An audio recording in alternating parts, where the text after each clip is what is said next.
Somebody's in there right now.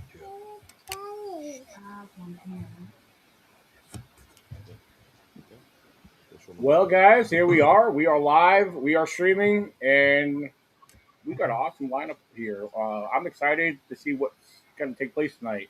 One of the first things I want to cover tonight, there's headlines. There's a headline I want to point out there to you guys. And it involves one of our panel members tonight. Ladies and gentlemen, check this out. Once it popped up there, yeah.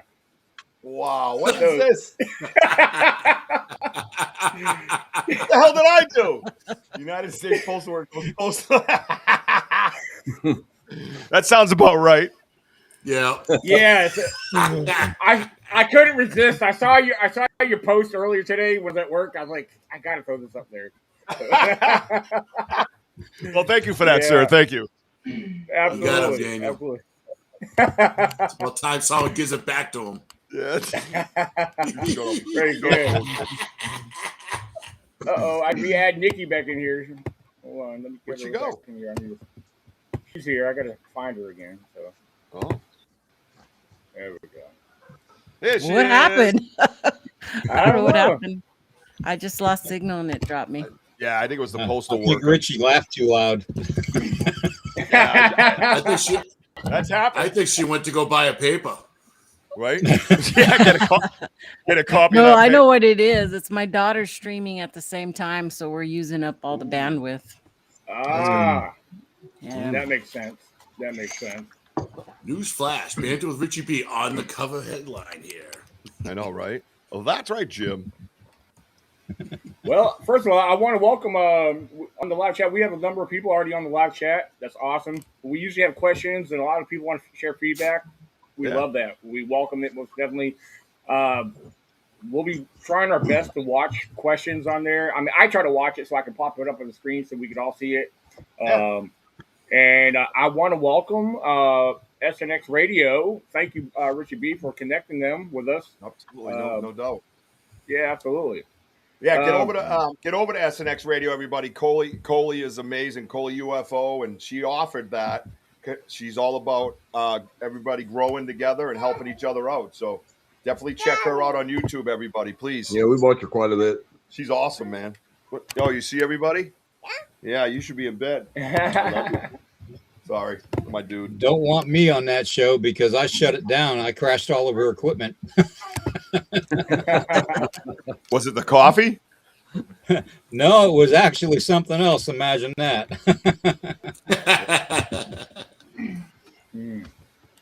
Oh, there it is. Can I open that chat up? Oh, I can. Yeah, everyone. If you're on your laptop, even if you're on your phone, you should have everyone here on the panel should have. Yeah, you have the option. Yeah, that's different. I haven't seen that. I don't. It's funny because I don't really go on shows a lot. It's weird. I don't know what it is. It's like I'm so open. I'm loud. I'm I like to be heard, right? But I don't really sit down on a lot of shows. It's the strangest thing. It's like I go to come in and I'm like, I don't really. No, I'm good. I don't know what it is. I think it's because I play Fortnite a lot. Richard being loud? Nah. Well, guys, I tell you what. One of the things I do want to do to get us all started for tonight. Now, my panel from top left to right is going to start off with William Nighthawk, and then I'll go from there and go across everybody here.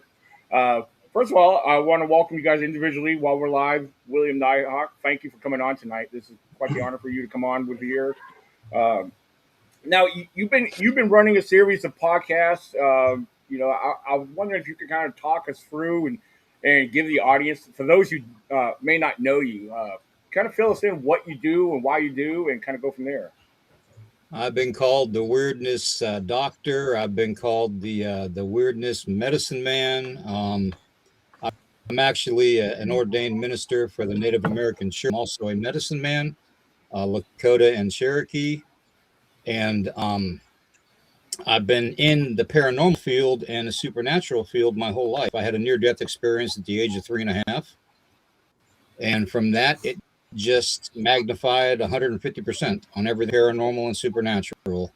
Had a lot of cryptid activity, interacted with a lot of Bigfoot, doing my vision quest, my humblatias, and and my Sundance ceremonies, everything, my life, all the way, and I'm 61 now. So, you know, it's been a long time. I have my own podcast channel, Nighthawk High Strangeness, where we cover literally everything. And what you don't see written on my walls, we cover even more. So it's a brief thing. I'm not a licensed, you know, paranormal investigator or a parapsychologist or anything like that. I am just an American military vet who has spent his whole life in the bizarre. Awesome. Very Thank cool. you for your service. Awesome. Absolutely. And what YouTube channel do you broadcast on so we could direct people there if they want to check you out? This one. It's right Nighthawk High Strangeness YouTube channel. Very Yep. cool. Nighthawk High Just- Strangeness podcast, and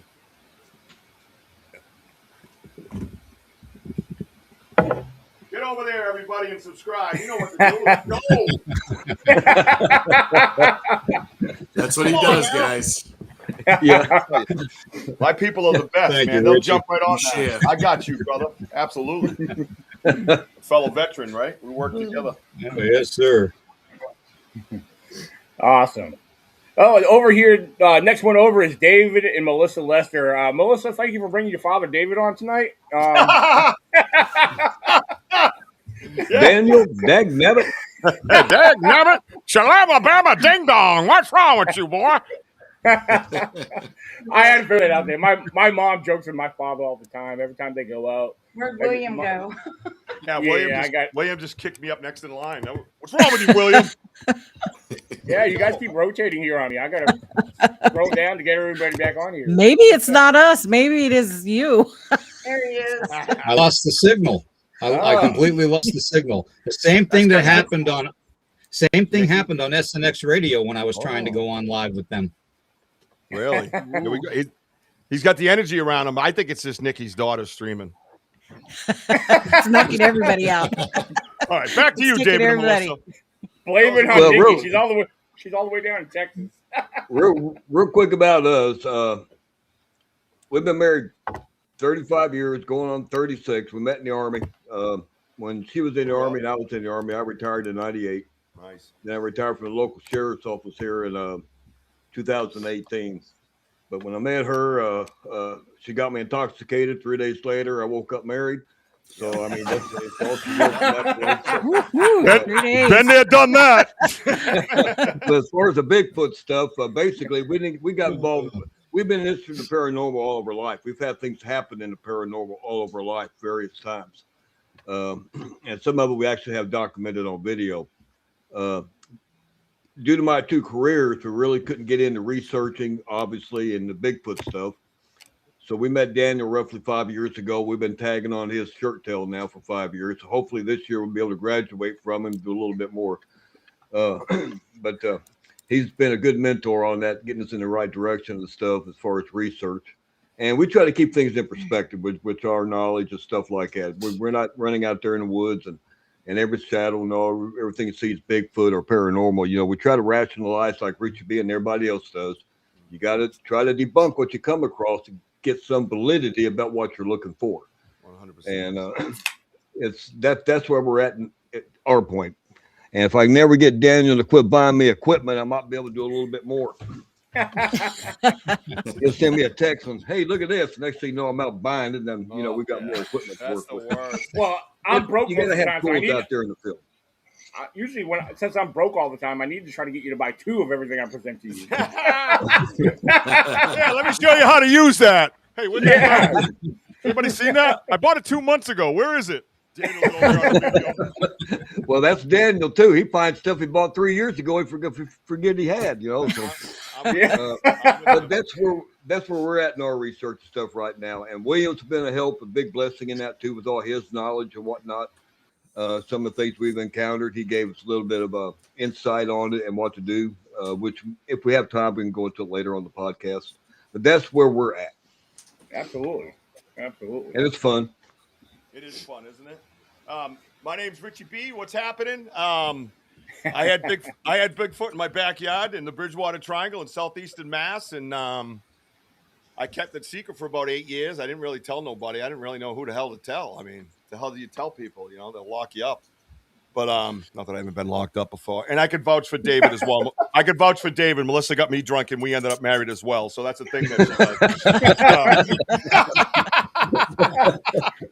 didn't have a motorcycle. Yeah, that's true. I know. I was on a scooter.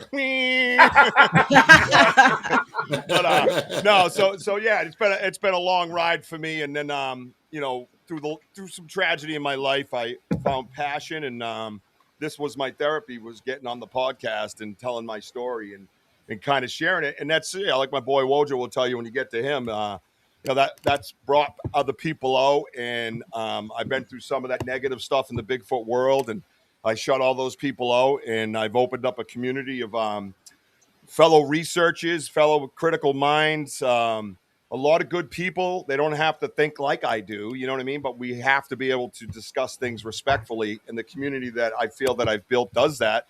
The Banter with Richie B podcast network as well. We have 5 shows on there now. It's pretty amazing setup with all the people I love. I see my producer out there, Sam. Sam's pretty paranormal. She's amazing. And Kurt and Denny and just a bunch of people I see over here. I know Tyler's out there watching, and Mike Nation, and Z's over here. Just, you know, it's always, you know, they're always there to support. And when you're dealing with this type of stuff, as everybody here can tell you, that type of support helps, because there's times where you know, my rational brain grabs me all the time, and to be able to have a conversation with somebody that understands where I'm coming from helps. And the different levels of research I'm finding. I started out flesh and blood. I started out, you know, primate in the woods, you know. I even bought into that Gigantopithecus shit for a week. You know what I mean? So, you know, and you just graduate different levels, I feel. And it's good to have the people around me that do that. You know what I mean? So, yeah, if you watch us on YouTube Live, hit the like, subscribe, and notify button to Bigfoot Banter Richie B. And you come out in the woods and be a researcher with us. Get on your headphones, hear what we hear, see what we see, you know. And that's what we do. And Saturday night, we have a podcast. And like I said, we have a bunch of other podcasts on the network now. So thanks for having me, and good to sit with you guys. Honor. Thank you. Absolutely. Glad to have you here. And, you know, I got to say thank you, too. You know, I've been honored to be a guest on your podcast as well. So that's been awesome. You know, I had a lot of fun with you guys. Yeah, we're frat chicks. That's what we are. You know, but we're serious researchers. But we just, you know, when the opportunity arises, we just get stupid. It's just the way it is. Yeah, you guys are like a bunch of cheerleaders. I mean, because I remember when Wojo coming in the room with his pom poms. You know. Yeah. We don't. He might bring those out tonight if you play your cards right. I brought the tassels too. Believe me. Woohoo! Yeah, come on, girl. And then his cute little tutu. Yeah, exactly. Very awesome. Well, I'm cut in line. You cut in line. Shut up.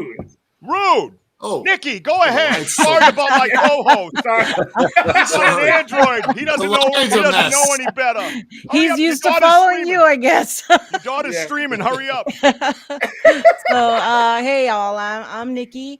I'm here in El Paso, Texas, and I have a channel called Sasquatch Secrets. Nice. Had it for about 4 years now, and a little bit different channel than most folks. We don't really talk about the encounter stories or the I don't know, you know, the general stuff that people normally talk about. I go for the more nefarious stuff on my channel. We like to talk about the hoaxes and the hoodwinks that go on in the Bigfoot community. I'm a full Bigfoot junkie. Love to talk about more about the actual research, how we would go about it, people who are boots on the ground. And that's where it kind of center my whole channel. We do topics. I bring on a panel of guests. We discuss everything under the sun regarding to Bigfoot. And several times over after 4 years. You definitely bring over. Thank you very much. Yep, that's me. And Daniel and I go way back to oh my gosh, it's been more than 10 years already. Oh, usually. Well, I think we first met on one of Shane Bradbury's podcasts, which he no Yeah. longer exists on here. He dropped off of social media, but Right. Yeah. He had the yeah. Bigfoot hour out back then. And that's Looking when for we first Bigfoot started and all doing that. podcasts. Yeah. And it just grew from there. And then Daniel had me on his show a couple times. And then it got to be regular thing where we would get together, talk about finding Bigfoot and the shows and getting Henry May involved. And yeah, we had a lot of fun. We've had a lot of fun. I've been able to go over to Virginia a couple of times now. So that's been a lot of fun. Got to go to Daniel's event and then up and Uh-oh. We lost her. I told you had to get there before Donna streamed. Hey, where's she at? Oh, she got kicked again. I'm pretty sure. Yeah, That was an abrupt. That was an abrupt kicking. That's that streaming thing. Yeah. That's what she said she was gonna have trouble with. That's why I cut Wojo off so she could get something in. Because hey, yes, she is. who cut me off that time? Yeah, you're last in line. You're last in line now. Sorry, ma'am. Good thing I was done. Good. And that's all she has to say about that. Yeah, that's all. Somebody on here says Wojo looks like a supermodel. I want to know what's up with that. That's my That's our other producer, Amanda Lombardo from the Phantom Navigator podcast. That's on our network. Oh, cool. Okay. Yeah. She doesn't talk nice about me anymore. She used to, but it's all about Wojo. He does look like a supermodel. I don't know what a model of what. He looks like a listen. You look like Can't a help bus. it. Don't be jealous, Dave. Come on.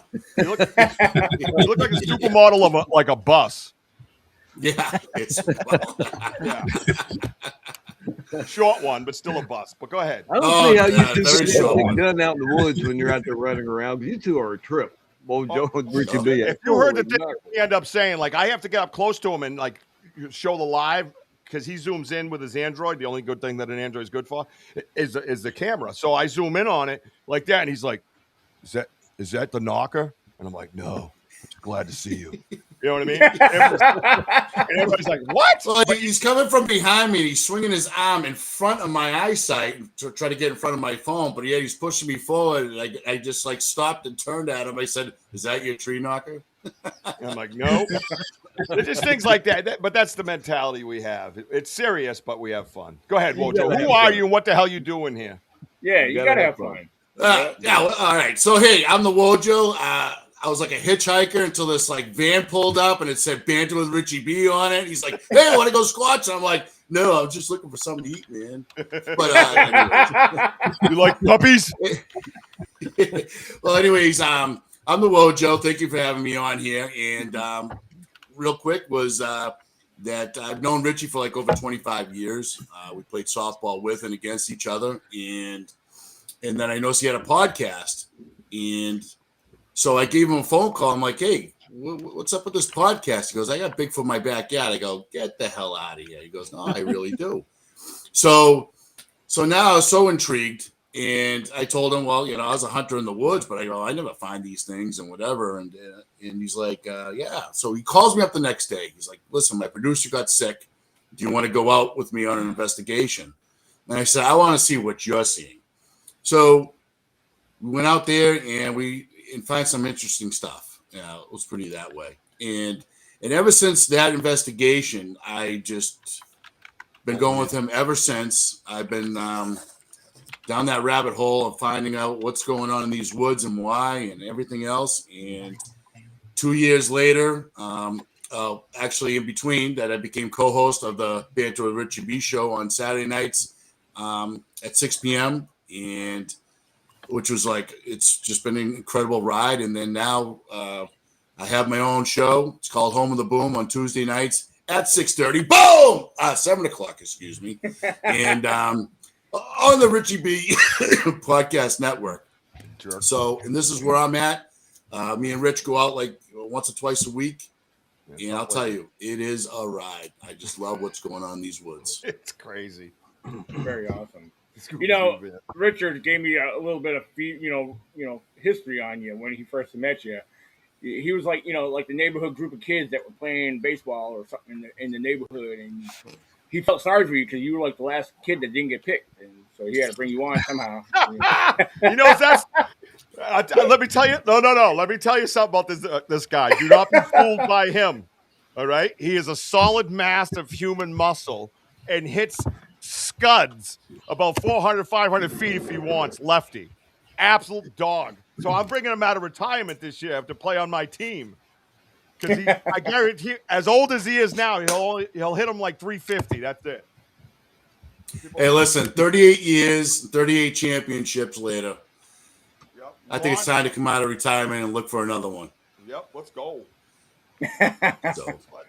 it's great to be with all of you folks, and it's great to meet you, Awesome. Nikki and William. Nice to meet you all. Absolutely. Yep. Meet you too, Ojo. Well, Richard and Wojo, real quick, how much area do you all have? I watch your live quite a bit when I'm here at the house drinking coffee. How much area do you actually have that you can go out into that's yours, or what may even boundaries you have around it that expands into? Yeah, and we get asked that because we don't have a big area. You know what I mean? Compared to where'd they go? Oh, you're gonna have them ask a question and throw them out after? That's a good idea, Daniel. I got to keep that. I got to keep that in mind for my show. I don't know what's going on over there. I don't know. Hold on here. I got him coming right tonight. here. But, now we're gone. Oh, there we. What the heck? Oh, so Yeah. I'll jump in and Wojo can finish up. But yeah, so in my area, in my backyard, I owned about approximately 3 acres of land. It's kind of a dog leg, but it owned next to it, and there's a preserve and there's a conservation land. And together that's 94 acres, and it abuts a major river out back. It's 1.1 miles from my back door is the river. We have worked our way through there, kind of bobbing and weaving, watching all the different things that we find, whether it's structures, prints, sounds, whatever we're dealing with on the research. And we ended up 2.5 miles from that location to where we are today. So I would say anywhere, if you put it in a circle, I always say it's a 5-mile circle. I don't know how far off I am. He's our direction guy. Would you agree with that, Wojo? Yeah, I would say, yeah, definitely within the 5-mile zone where there's a lot of activity. Where excuse me. Well, real quick, one day, Richie and his partner, they had to pull off to the side of the road, heading back to Richie's house, and in this part of the woods, they heard like walking and things like that. And he told me the story. And so we decided to go into these woods where we are now, and we just kind of wandered around and then stumble upon like this area right now of these woods where it is bigger. The ecosystem is absolutely like incredible. You got rivers, you got swamps, and you got it all. And it's flatlands, by the way, too. So we don't have hills, we don't have mountains or anything like that nearby, but very forestry. And for where Richie's house is a few miles away, so there is like a big circle around. So we've got a lot of activity and a lot to cover. You know, like William out there. I know William has a lot of activity in the back in his yard too, where he lives out in Thomas Brook. Yeah, nice. Isn't that wild? Yeah. That's wild, man.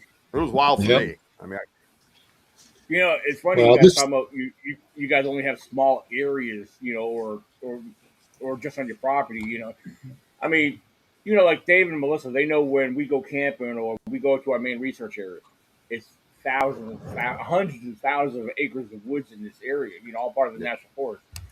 But over the years, I'm in the valley, I'm about almost 45 minutes to an hour to my research area. It depends on what part of the area I go to, but right here, living at home, I've been learning stories just north of me here or on the back roads out here. The Blue Ridge Mountains is right here in our backyard. I mean, we're down here in the valley, and then you go out to the national forest, you start to go back up the elevation because the mountains start up again out there. So, I mean, we're basically right here down in the flat, in the lower land. But, at the same time, we are a higher elevation compared to the east side of the Blue Ridge, So it's interesting how things work out, because you hear of sightings in rural areas. I mean, I'm gathering information right now in one particular area here in Virginia. There's been numerous activity, I've heard from a few different sources, but one in particular I've been focusing on more recently as this gentleman got brought up to my attention, and I've had one-on-one conversations with him. So he's going to be an upcoming guest here in a couple weeks, and it's I don't know. I'm just looking forward to learning more information from this area. He's already given me permission to camp and explore there. So when the weather gets warmer, so I don't know. We'll see. But Daniel, I'm only a mile from either mountain range where I'm at, so I get a lot of activity here. So, and then you put all the streams and the railroad tracks and power lines and all this other easy travel routes that they can take. Not to mention the underground cave systems and stuff around here in Virginia. Yeah, that's what intrigues me. Absolutely. Yeah, can I ask William something? Yeah, sure. Just along your line of research technique type, you know what I mean? Like whatever. I get a gist of what you're doing. Do you feel, and Mike Nation just brought it up, they're way closer than what anybody thinks. Do you feel a lot of it has to do with the person researching? I think it has a lot to do with the person being connected to the location, to the environment. Okay. All right. And the reason I say that, Richie, and Wojo, you probably experienced it too, being out there with Richie, when a connection to the environment that you're researching in, and that connection's in a good way, a lot of the weirdness happens. Okay. You start hearing things, you start seeing things out of your peripheral vision, you start spotting lights that don't normally pop in at. Okay. And I'm talking orbs and all kinds of strange stuff. So I think what I always tell everybody they need to do before they go out and do any cryptid investigation, dog man, lizard man, goat man, I don't, whatever, up there, pig man too. So, don't forget, what I always tell to do is you got to make that connection to the environment. Like I told David and Melissa, that you take your shoes and your socks off, curl your toes on before you go in, feel that dirt and that grass underneath your feet, put your shoes and your stuff back down, go over and touch a tree for just a couple minutes and just, do it in a good way. And I guarantee you're going to have things open up to you. So, so William, I mean, yeah, because we do a lot of like meditation and things like that. Because the nature the woods brings out a lot to us, and the areas that we do go to, we don't have to walk so far.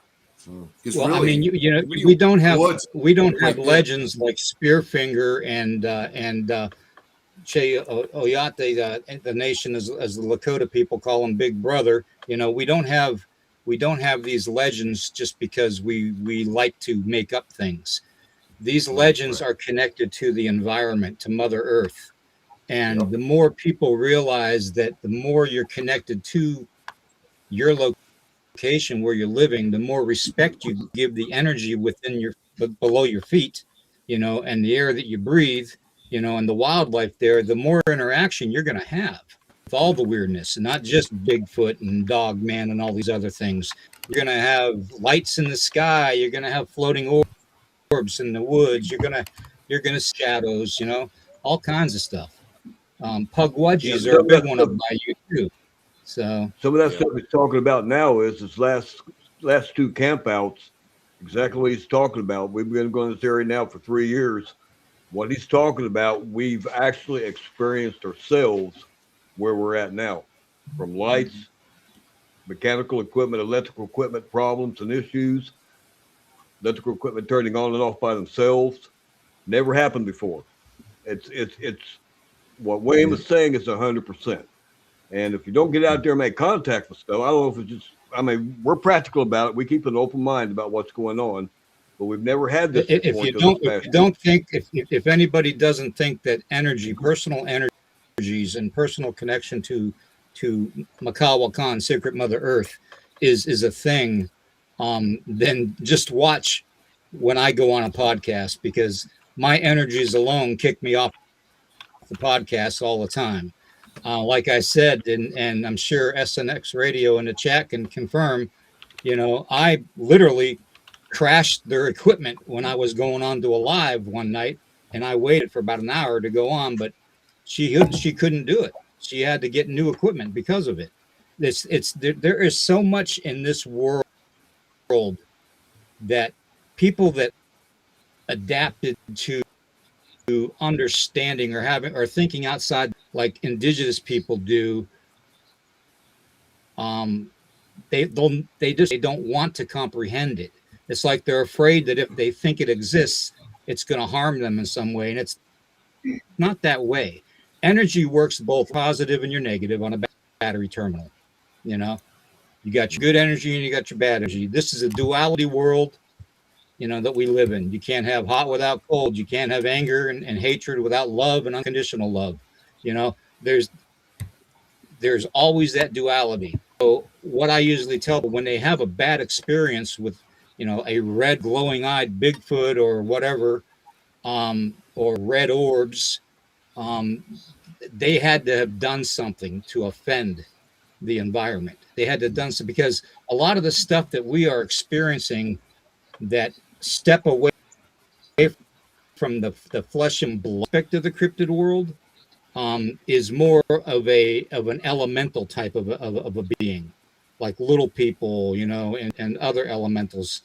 And I'm a firm believer too that elementals can take any form, including a Bigfoot or a dog man or a goat man or a pig man, you know, a lizard man.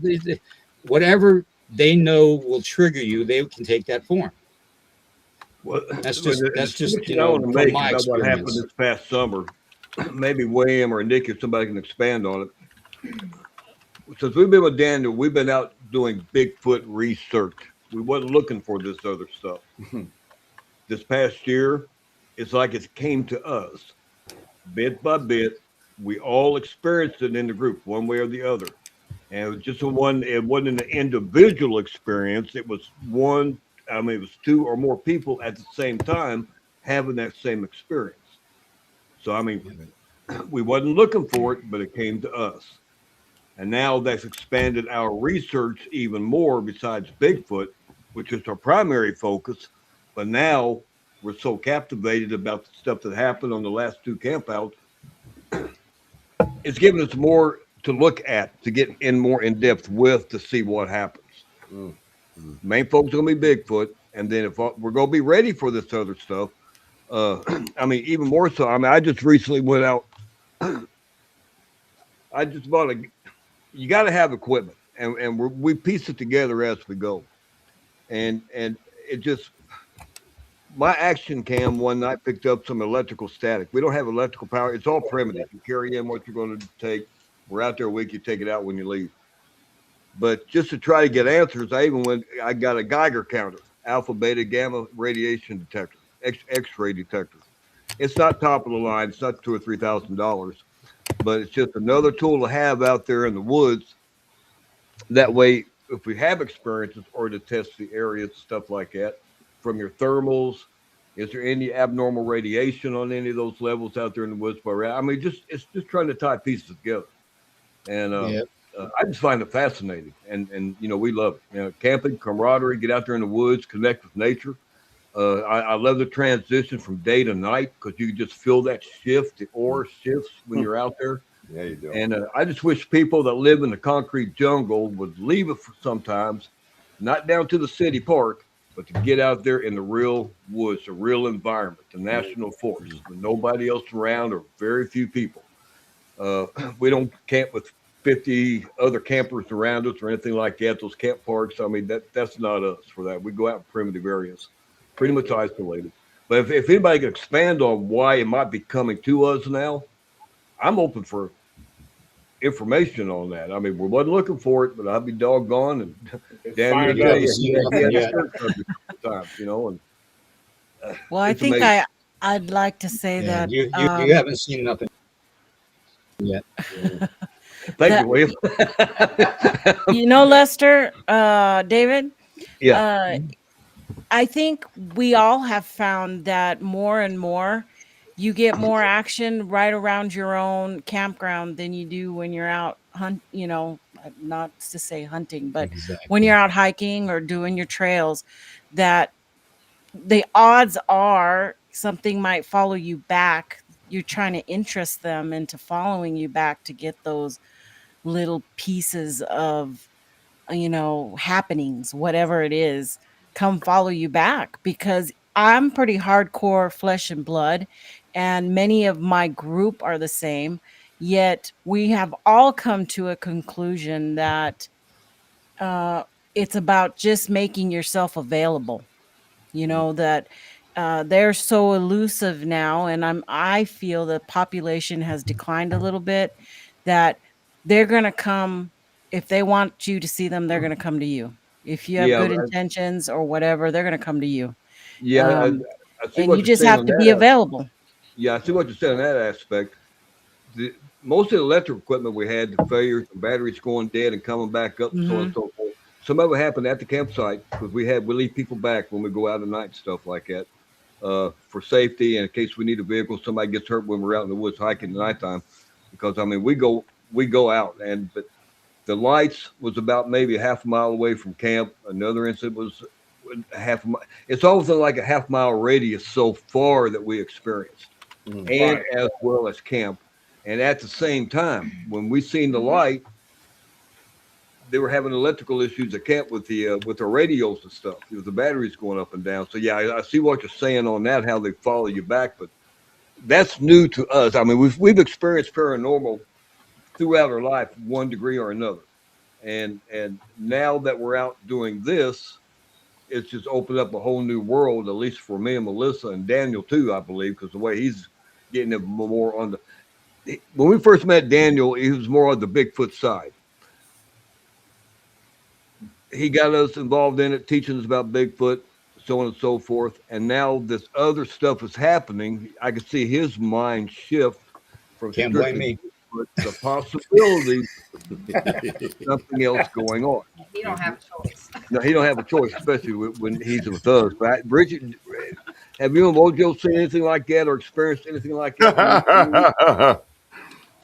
Get Woj. Well, go for it, Rich. No, Well, no, you. how about this? I will do a follow up on what you're all saying. Is that when we started to go into this our area right now, and going into these woods of it was brand new to us and what have you, and in time you started seeing shifts of things. You started hearing more whoops. You're hearing them walking and things like that.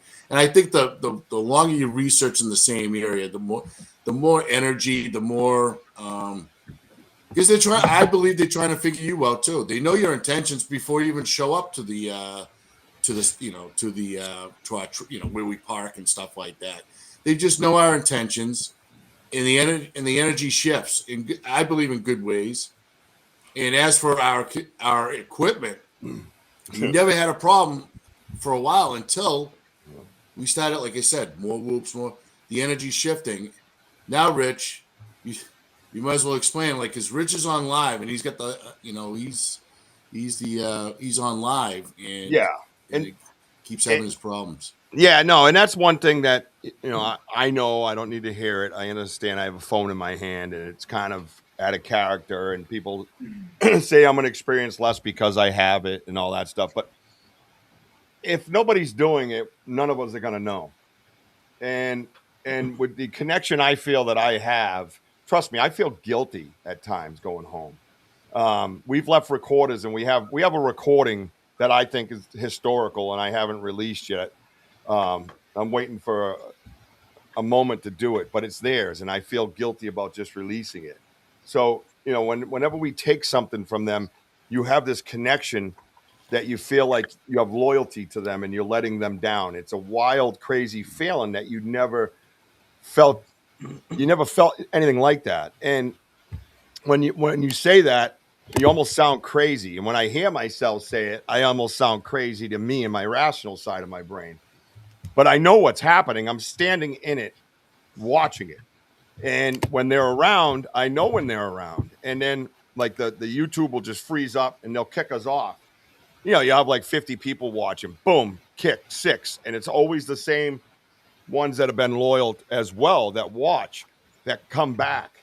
And it's like they're almost too many people watching me. Get out of here. Let's start this over with the ones I trust. That's what I feel is happening. and it's not always just about signal. And if you're in the paranormal world, I did paranormal for over a decade with my family. We had a team, Atlantic Coast Paranormals, and it was the same types of energies that you feel. So I feel with their dealing, and I believe there is some flesh and blood in here, 100%. But I also feel that as humans, like, what do they say? You see, what's the percentage of sound you hear? What's the percentage of light you see? Think about all those percentages. They're very low. I think heron's like 0.035 or something. Yep. So if you go into that, you have to understand, I believe we're dealing with a being on a higher frequency that has different abilities that we don't know much about, in a sense. And if we opened up all our brain, we'd probably all drop dead from an overload, to be quite honest with you. I just feel there's more of the brain that's opened up and more abilities to be had. So we have Ricky, a lot. My point is, we have a lot of connection issues, just as if I was ghost hunting. Well, Richie, let me ask you this, since you mentioned that about that. We have the chameleon, we have fish, we have octopus. Correct. That have the ability. Same theory. To what? You and I are on the same exact page. I've said the same sentence to Wojo many They times. can And change on my color, blend in with the environment like that. Why couldn't they? cannot the possibility exist for Bigfoot to do the same thing? It does exist, I believe now. And I didn't believe that before. And I would never have bought into that when I just started this as a novice. But the bottom line is, I like you said, if you're thinking physical, we already have physical creatures that can do that. An octopus is like turning on a light switch. Boom, it's different. It's right into its environment instantaneously. Not only that, 0.3 seconds. Yep. Yeah, and look at the infrasound. Infrasound is something that tigers use, that whales use. Why couldn't that's easy. I've been zapped twice, laying in bed for almost 4 days, both times. Well, let me ask you this, Richie.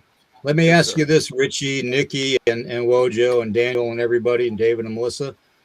Let me put this past you. If wildlife can actually imprint on something or somebody like a wolf does, and mark it to as we're, like, say, a human interacting with a wolf, because they have done that with me. We had wolves growing up, and we actually helped a mountain lion family up too, that was local. And the one thing that I've wondered is that when you have your first and second experience with it doesn't matter cryptid, really, for that matter, because I believe that they are all part of the mental force that is in the land around us. Mm-hmm. You're walking on land and walking that have been walked on for thousands of years by indigenous people. Okay. Mm-hmm. Now, what makes people think that our indigenous ways in the old days weren't rubbed off a little bit onto the cryptid aspect of it, like Sasquatch and Bigfoot? Okay. My own father would tell me stories of us just like they were another force tribe, okay, as a child. And, at one time, we even came together and did like an annual, almost like a rendezvous where we came together. We had wrestling matches. We shared our goods, our wares, our skins, our food. We taught each other. And I'm talking thousands of years ago, okay, with AD. And, what makes people think that they can't have their own medicine people, their own shaman, their own spiritual path, okay, and that some of them have elevated to a point where they can bluff charge you and not even be there. And I know some people out there have been bluff charged and not seen anything in front of them. Okay. So, when we're dealing with the forces of indigenous cultures all around the world, not just here in America, South America too. South America has legend of star beings coming down as giants in front of them and demanding things of them. And if they don't give them what they demand, bad stuff happens. Okay. It's the same principle. Okay. These beings a lot longer than we have. Okay. I agree. And I've always been one to kind of believe that maybe we're the ones that are the aliens on the planet, and this was originally theirs. That's just a theory, you know? Yeah, that's to me. That's not even a theory. I think they're the first ones. That's where I'm at. That's honestly where I'm at. You know what I mean? Nikki, what about you? Yep. Well, I kind of come from a different.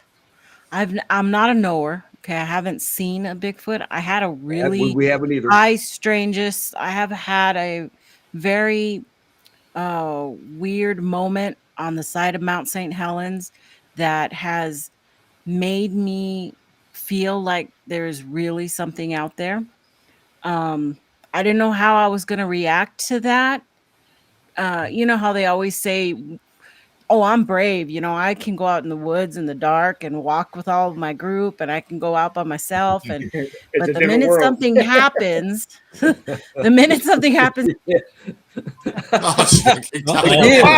what the? Hold on, Nikki.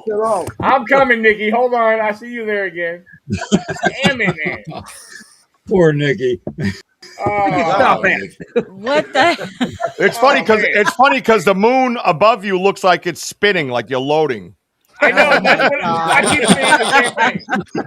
I know. I was like, I keep looking at her screen. I was like, crap, there's something going on here. Oh my God. I don't know what's happening. But anyway, I have to talk faster now. You're okay. Just one night after 5 nights on the side of Mount St. Helens, this was in 2023. Last night we had just taken down all of the equipment, all of the trail cams, recorders, everything was full. My phone was full, camera was full, everything, you know, videos, just we were done. We were exhausted. We were ready to go to bed. That night at the campfire, things started to feel different, definitely different. And we heard some sounds we hadn't heard the last 4 nights, you know, kind of like maybe mumbling, maybe growls, maybe something there. It made us uncomfortable. We decided, you know what, let's just go to bed. It could be a bear. And that's what we did. We went to bed, and not a couple of hours later, I started hearing something at the garbage because we neglected to put the garbage up. It stayed down on the floor. And I thought, oh God, we got some bears. We have some bears, you know, in the camp. And that night, one of my friends, Brent Dill, he took his bear spray with him because he left that night. He had to head back to Seattle. So I was without any bear spray or anything that last night. So I didn't want to really peek my head out the tent.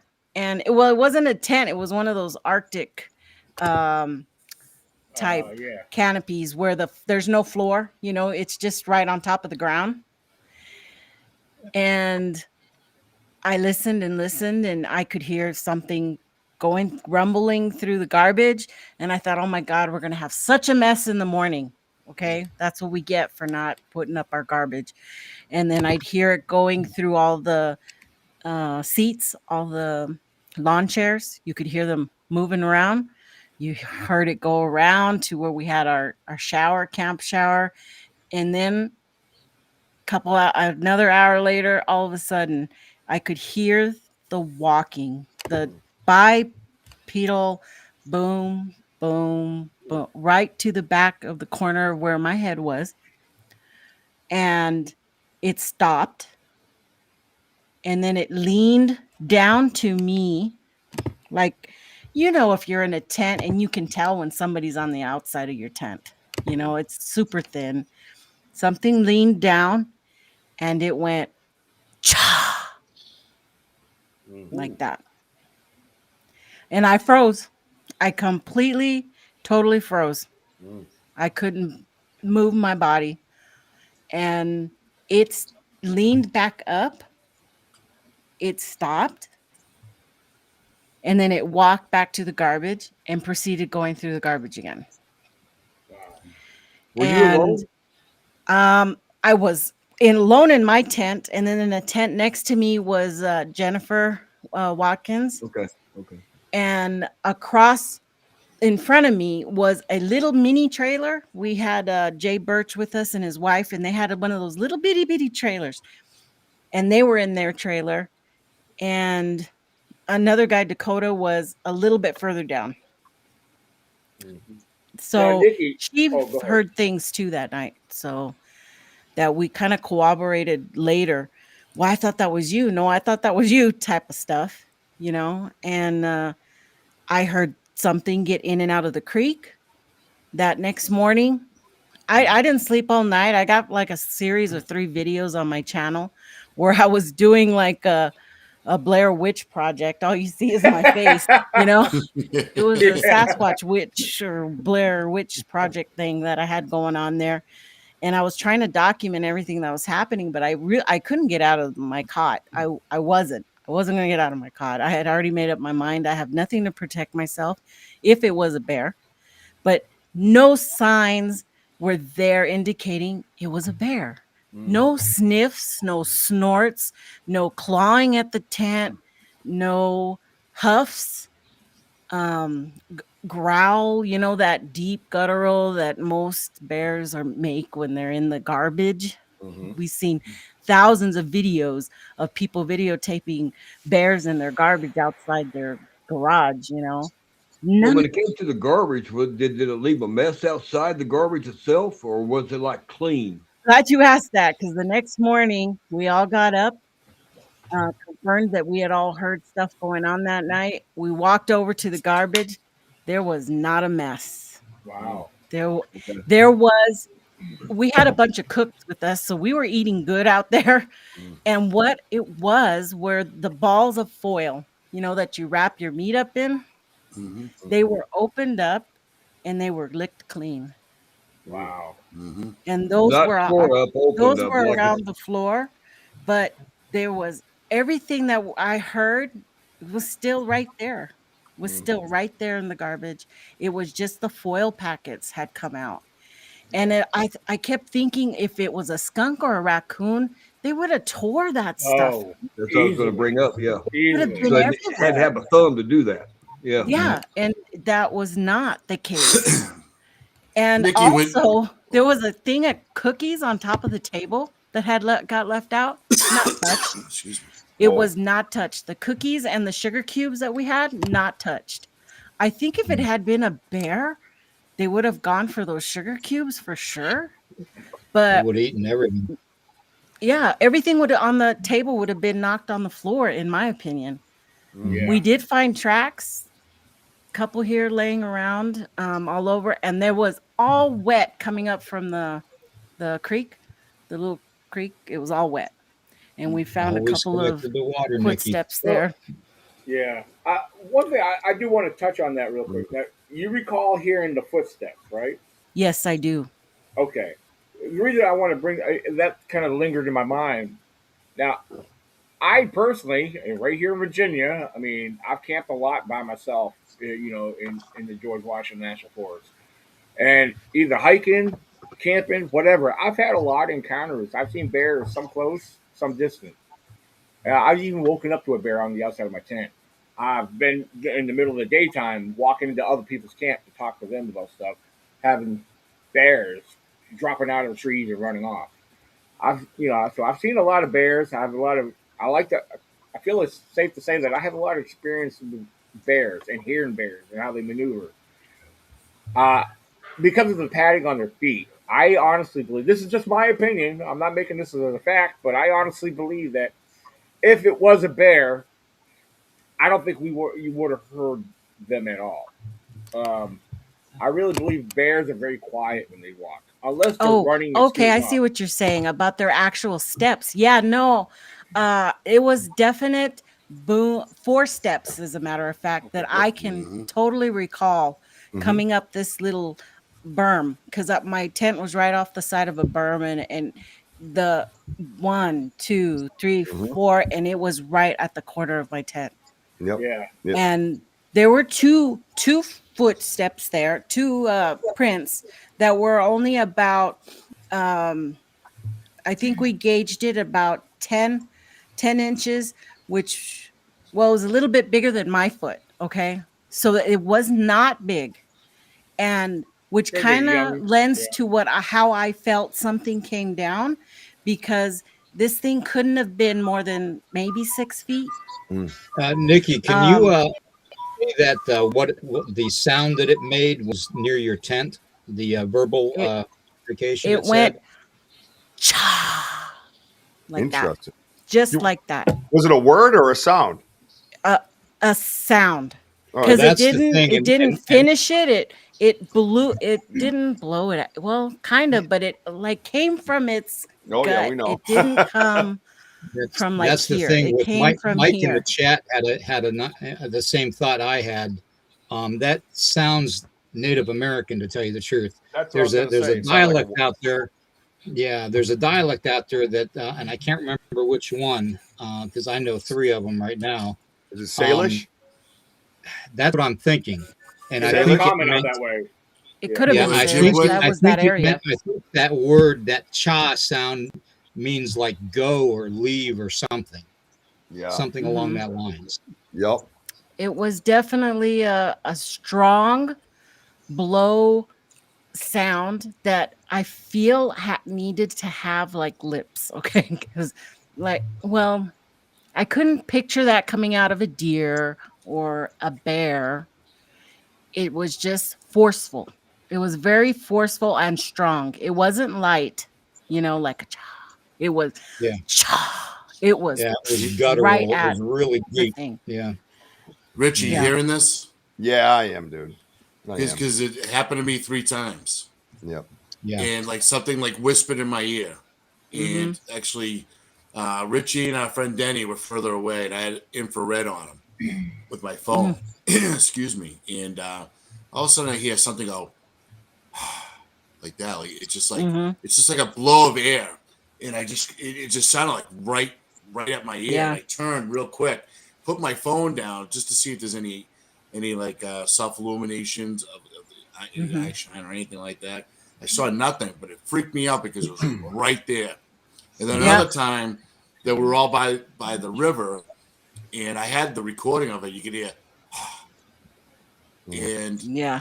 you know, and another time when Richie showed up in the woods, and I was with our friend Susan, and you could just tell, I could feel like an energy shift, and because Richie's Mm-hmm. here, and Richie brings a lot of energy, and all of a sudden I hear into your ear, and then I turned and looked at Susan. She looked at me, and she goes, "What did you hear?" I go, "You heard that, right?" Because she asked me, and I said, "What did you hear?" She goes, "I don't know. It sounded like."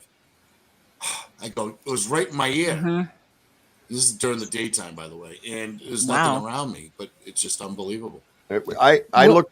I'm sorry. I looked something up. It says Chawa Cha Navajo. We're coming for you. a little bit further away from the Navajo right there, but it was, yeah. Well, technically, I mean, Mhm. you have the Navajo Skinwalker legends and stuff, and the Paiute legends there in throughout Nevada and up into Idaho and into Utah. So it's really technically, I mean, Yeah, when you it cut comes them out. to a big tribe, a big nation like the Navajo Nation, the Dene people are massive, and who knows how far they reached at one point in time. Yeah, actually, I think it did. There is lineage saying, well, they did originate far, far up north in Canada and came down Mhm. originally. So it's absolutely possible. During that same night, I had heard what I thought was Jennifer moving her suitcase, Mm. because she was right next to us, and I thought she's hearing what I'm hearing, and now she's moving around in there. But the next day, it turns out it wasn't either one of us. And we realized that right in the middle of our tent, in between our two tents, was a big black tote, one of those totes with the yellow lids on it. Yeah. And it had extra sleeping bags for us in case we got cold. Well, um, that's what we heard. We heard something pick that up and drop it. That's what it sounded like. Because then she went and did it, and it was exactly the same sound coming from inside my tent and in hers. It was that tote, something lifted it, not drag it. It was like lifted and dropped. And I don't think a skunk or a raccoon could have totally lifted that big thing, but A bear wouldn't have been able to do that either. Not I lift it think it up. would And have things. drug it, Yeah. like, bashed it Yeah. around, and it Oh, would have yeah, it would've hit one knocked of it our around. tents because it was just enough room for that in between our Only tents. way I see a bear lifting it up unless it took it in its mouth. Because bears Its do have mouth. they have a lot of strength in Right. their jaws. I mean, because up there, what's more common up there? I'm sure you got brown bears and grizzlies and black bears are out there too. But it would have had to been a fairly decent sized bear with some strength. The bears do Right. have a lot of pressure in their jaw and strength, but it would have to lift it, pick it up, bite on it, lift it up, and then drop it. That's the only way I could see that happening. But Right. that's my opinion, though. Yeah, one thing I can say about sound.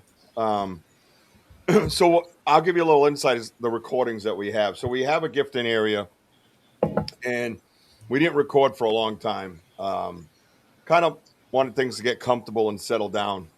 And we magnetized this recorder up underneath with an earth magnet up underneath this metal chair that we had found in the woods. And it had been the gifting area for a long time. And I have recordings of what Nikki spoke about, not the sound, but the padded feet sound. And I call it, 3 very big steps, because you can hear him go, thum, thum, thum, and then he stops. So I know what that was. You know what I mean? So, but as time went on, I pulled the recorder. I had that guilt feeling again. And then I was like, you know what? I think it's time that they feel comfortable. So what we believe we have recording wise is them in their own environment, not necessarily what we hear with whoops and howls and all that stuff, which is really registered for us. Let's be honest. They're not going to sit there and look across the kitchen table and go, whoa! I mean, I do that, but they won't. You know what I mean? Or, or howl, oh, what does that mean? I've actually heard them talk from 80 feet away with two other researchers. One of them was from that 4-letter word that I don't say. It starts with a B. But but we heard them go back and forth. And when they got done, they chest popped. And then that was it. It went back and forth twice, and they were talking about us. I felt that, but we have this recording, and in this recording, you can hear this very high pitched click, and back and forth where they're almost arguing over. I think they found my battery. Well, I know they found my battery pack because it's live on YouTube. The battery pack was thrown, but you can hear them go back and forth, and you hear this really like sound, and then it goes into this sound, and what my point is, when you hear the sounds and the words, once you hear this recording, you're going to realize that mimicking is no longer a mystery. Okay. You're going to realize that they can do anything they want. They can sing Celine Dion, Whitney Houston, whatever they want to do, they can do it. Once you hear that. And the key is at the end of it, when you hear that high click, you're thinking it's another subject, right? And I've even had someone hear it and backstage that they said, is that like a reptilian, like an alien? Then all of a sudden you hear this afterwards. It's him releasing. So that noise came from the same subject. So my point being to this is, I believe after hearing this recording that the trachea is flexible and controllable to them. And once you hear that recording, you'll understand why, because like I said, it goes in that high pitched click after coming out. You hear that real guttural Bigfoot, and he's getting revved up, and then it goes into this high pitched click, and then when it's done, it goes every time, and it's not once. That's what data. Science is data, right? Collection of data. We don't necessarily need physical object. We can actually keep data, and that's what science is: data. And we have that in this recording numerous times, so we know that subject's making the sound. So I believe they can make any sound they want to make. 100%, but you'll all hear it soon. Trust me. But you guys can hear it backstage anytime. I just don't want all the jerks to get a hold of it. Well, Richie and Rojo, you guys need to. I don't know what kind of time you have on work. You need to take some time off and come down here and join us in May.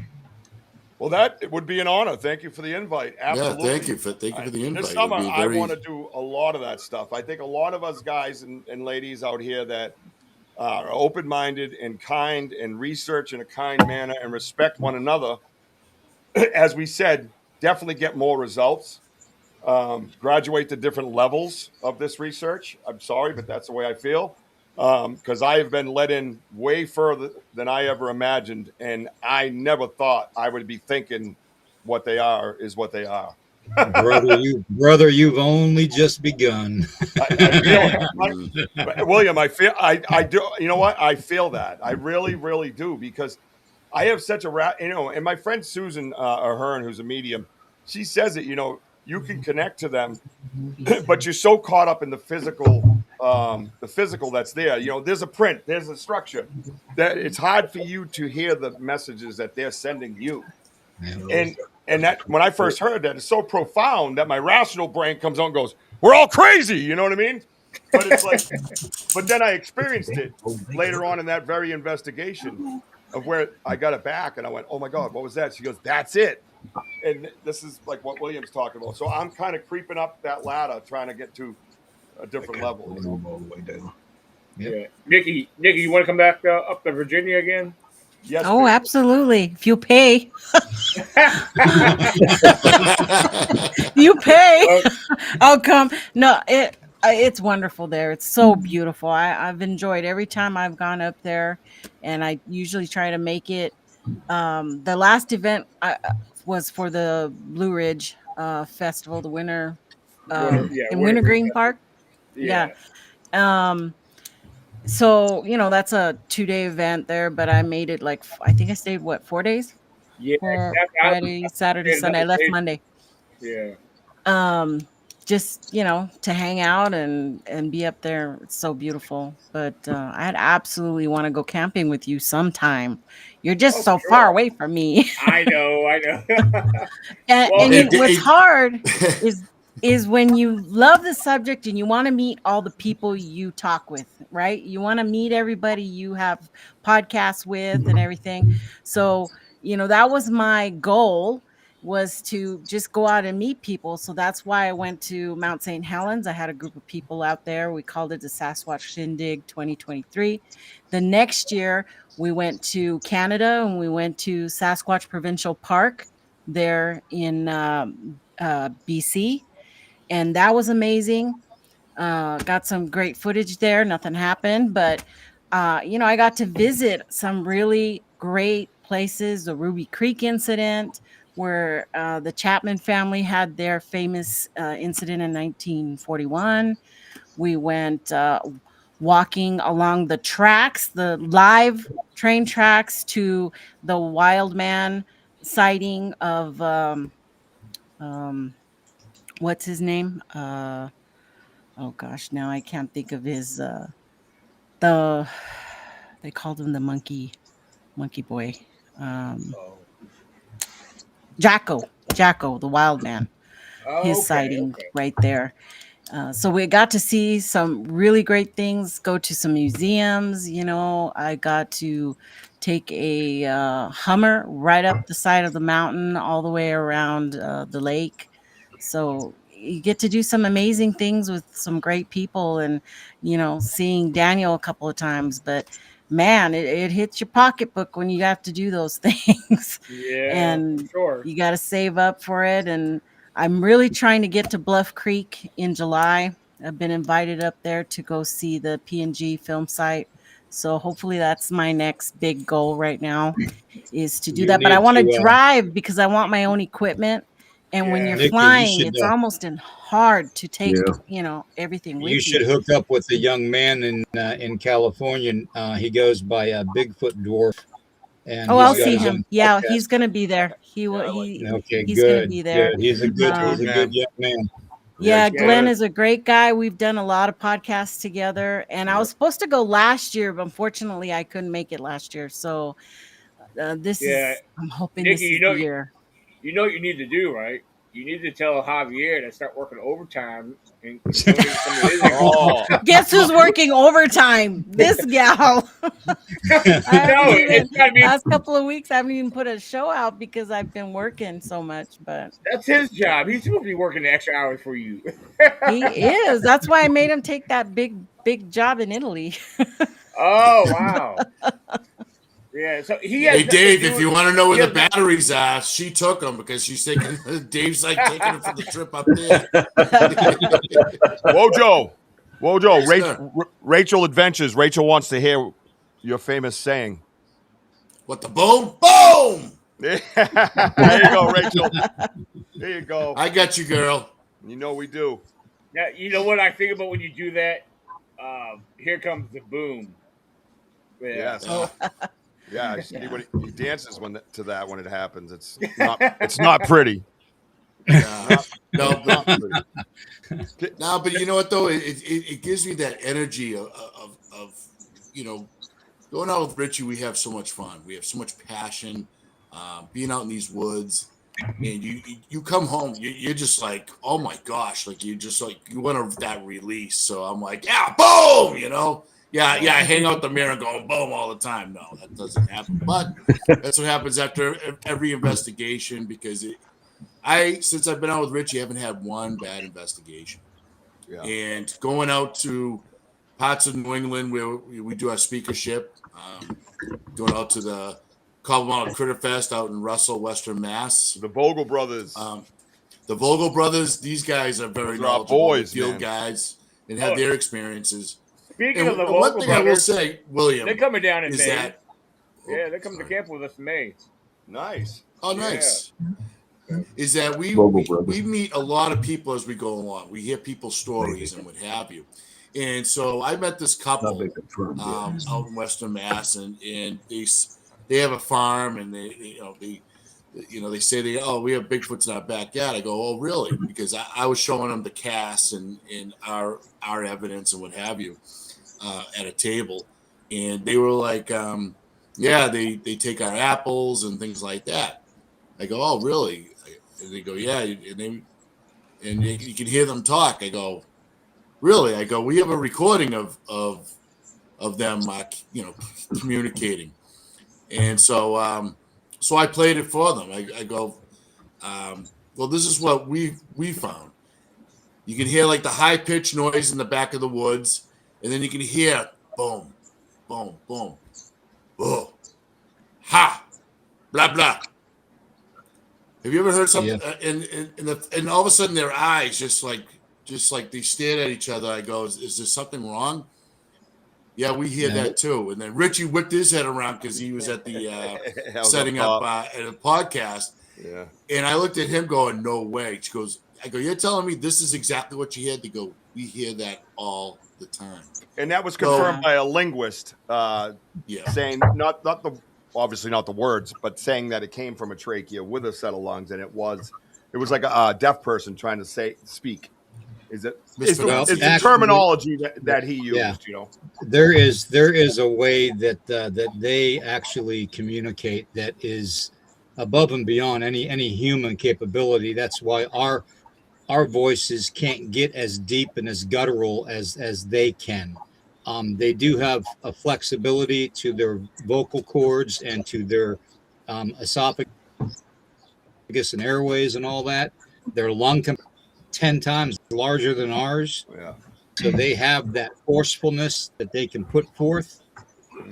When I was doing my humblations, my vision quests, and the last one I did, when Daniel interviewed me the one time, I showed him what I was given. And the big male alpha of the family unit that was always around me was standing in the tree line next to the stream where I was doing my humblation, my vision quest.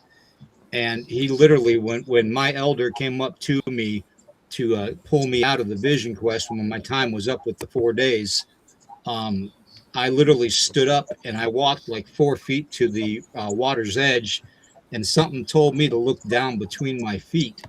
And between my feet was this obsidian spearhead, and it was every bit of about 3 inches long. It was pretty big. And I turned to my right to look at the tree line next to the stream, and there he was standing there in the shadows. And he did the exact same thing you guys are talking about, that guttural, like he was letting me know that he was there with me. They definitely try to communicate with us, but they're not going to do that with everybody. Okay, that's what we need to realize. And a lot of people need to realize that when they go out trying to deal with having an encounter, especially if they've never had an encounter, that's why I always tell you guys, you got to do.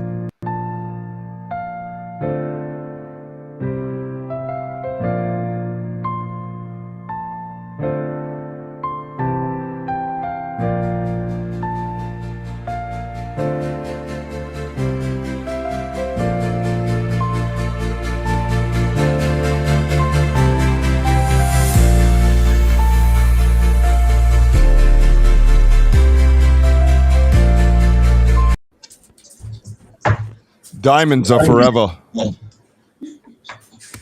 there we are. We're back. I don't know what happened. That was not supposed to happen. I'm so sorry, guys. You got to stop playing with buttons, man. Well, I thought it was me for a minute. No, I freaked out. I was like, what just happened? Did I go up in a spaceship or something? I'm like, no, that's my fault. I was trying to change the background, but I'm sorry. If anybody's getting anal probed tonight, it's going to be Daniel. There you go. There you go. Totally jealous. Chairs here, Daniel. Musical chairs.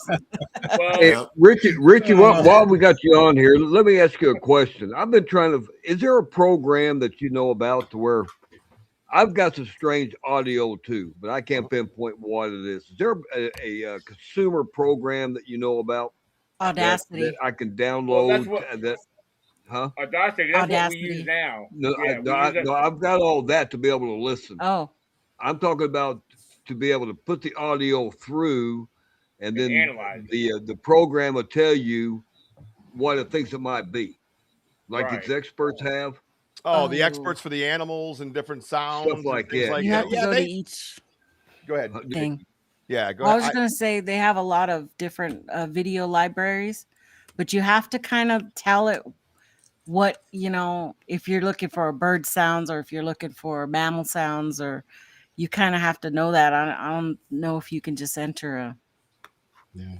I thought there was a program that you could just put your audio recording in. There is a program for different. Yeah, but it's recorded animal sounds. So, and unless you have a mimic of a barred owl, say, you know what I mean? You're not going to get anything like that. But it's all about decibels, man. Yeah, I can tell you that. I think to be more. What I've seen on TV, you see these experts do that. That somebody will send them an audio recording, then they'll run it through the program, and then they can tell exactly what it matches up to that they have in their database. Yeah, they have those things, but you're going to get a lesser version of it at this level. You know what I mean? So yeah. But I would punch that right into the App Store, unless you got an Android, because those things are trash. But if you put it in an Apple Store and you type it just the way you just said it, kind of without all the TV stuff, but get the best version of it in your head. They'll tell you if there's an app for that, and then try it. I've already done that, but I couldn't. Most of them just basic apps. Where the ones I've got, I mean, I could scrub it. I could pick out a part of the audio and tell the program to scrub that. Yeah. To like take out wind noise. Yeah. WavePad is the easiest one, I think, for a novice like myself. I'm afraid to do that. I mean, I've done it on practice audios before, but what we could get, I think, it may take out too much. Yeah. Because we'll overlap. If you have the right thing about what David's talking about, it's like a professional that deals with DNA. Yeah. When the scientists insert the DNA into their database, it runs through its cycles or whatever they do. Whatever. It's basically I know for a fact. We don't know what it's called or what it is, but same thing with audio. You can enter the audio into something where it's going to identify it, basically. If it's known. Right. Just like DNA, exactly. You want a program or an application system that's going to be able to do almost like a forensic study on the language or the sound that you're processing. So what you want to do is you want to go to contact the University of Idaho, where Jeff Meldrum was a professor at, and what kind of programs he used, because he used a lot of those professional programs too. They got the money so that'd be one thing to consider. Then the University of California, Berkeley might have some programs available too, because those are two of the biggest institutions that I know of, university-wise, that do studies like that on languages. Might have. Well, I guess I could check with JMU here. Maybe they may have something that does that study here. Can you listen to this for me and scrub it, do what you need, and tell me what you think these sounds might be? Yeah, Exactly. Daniel, Clean it up and remove the now? background noise and all that. Yeah. Yeah. What's that, Melissa? I said you have connections now with JMU when you had that. You were the guest speaker up there. Yeah, I have. I know a couple people I could reach out to. I mean, that's worth a try. It's definitely worth a try. Yeah. Another one too is contact my buddy Doug Hychek.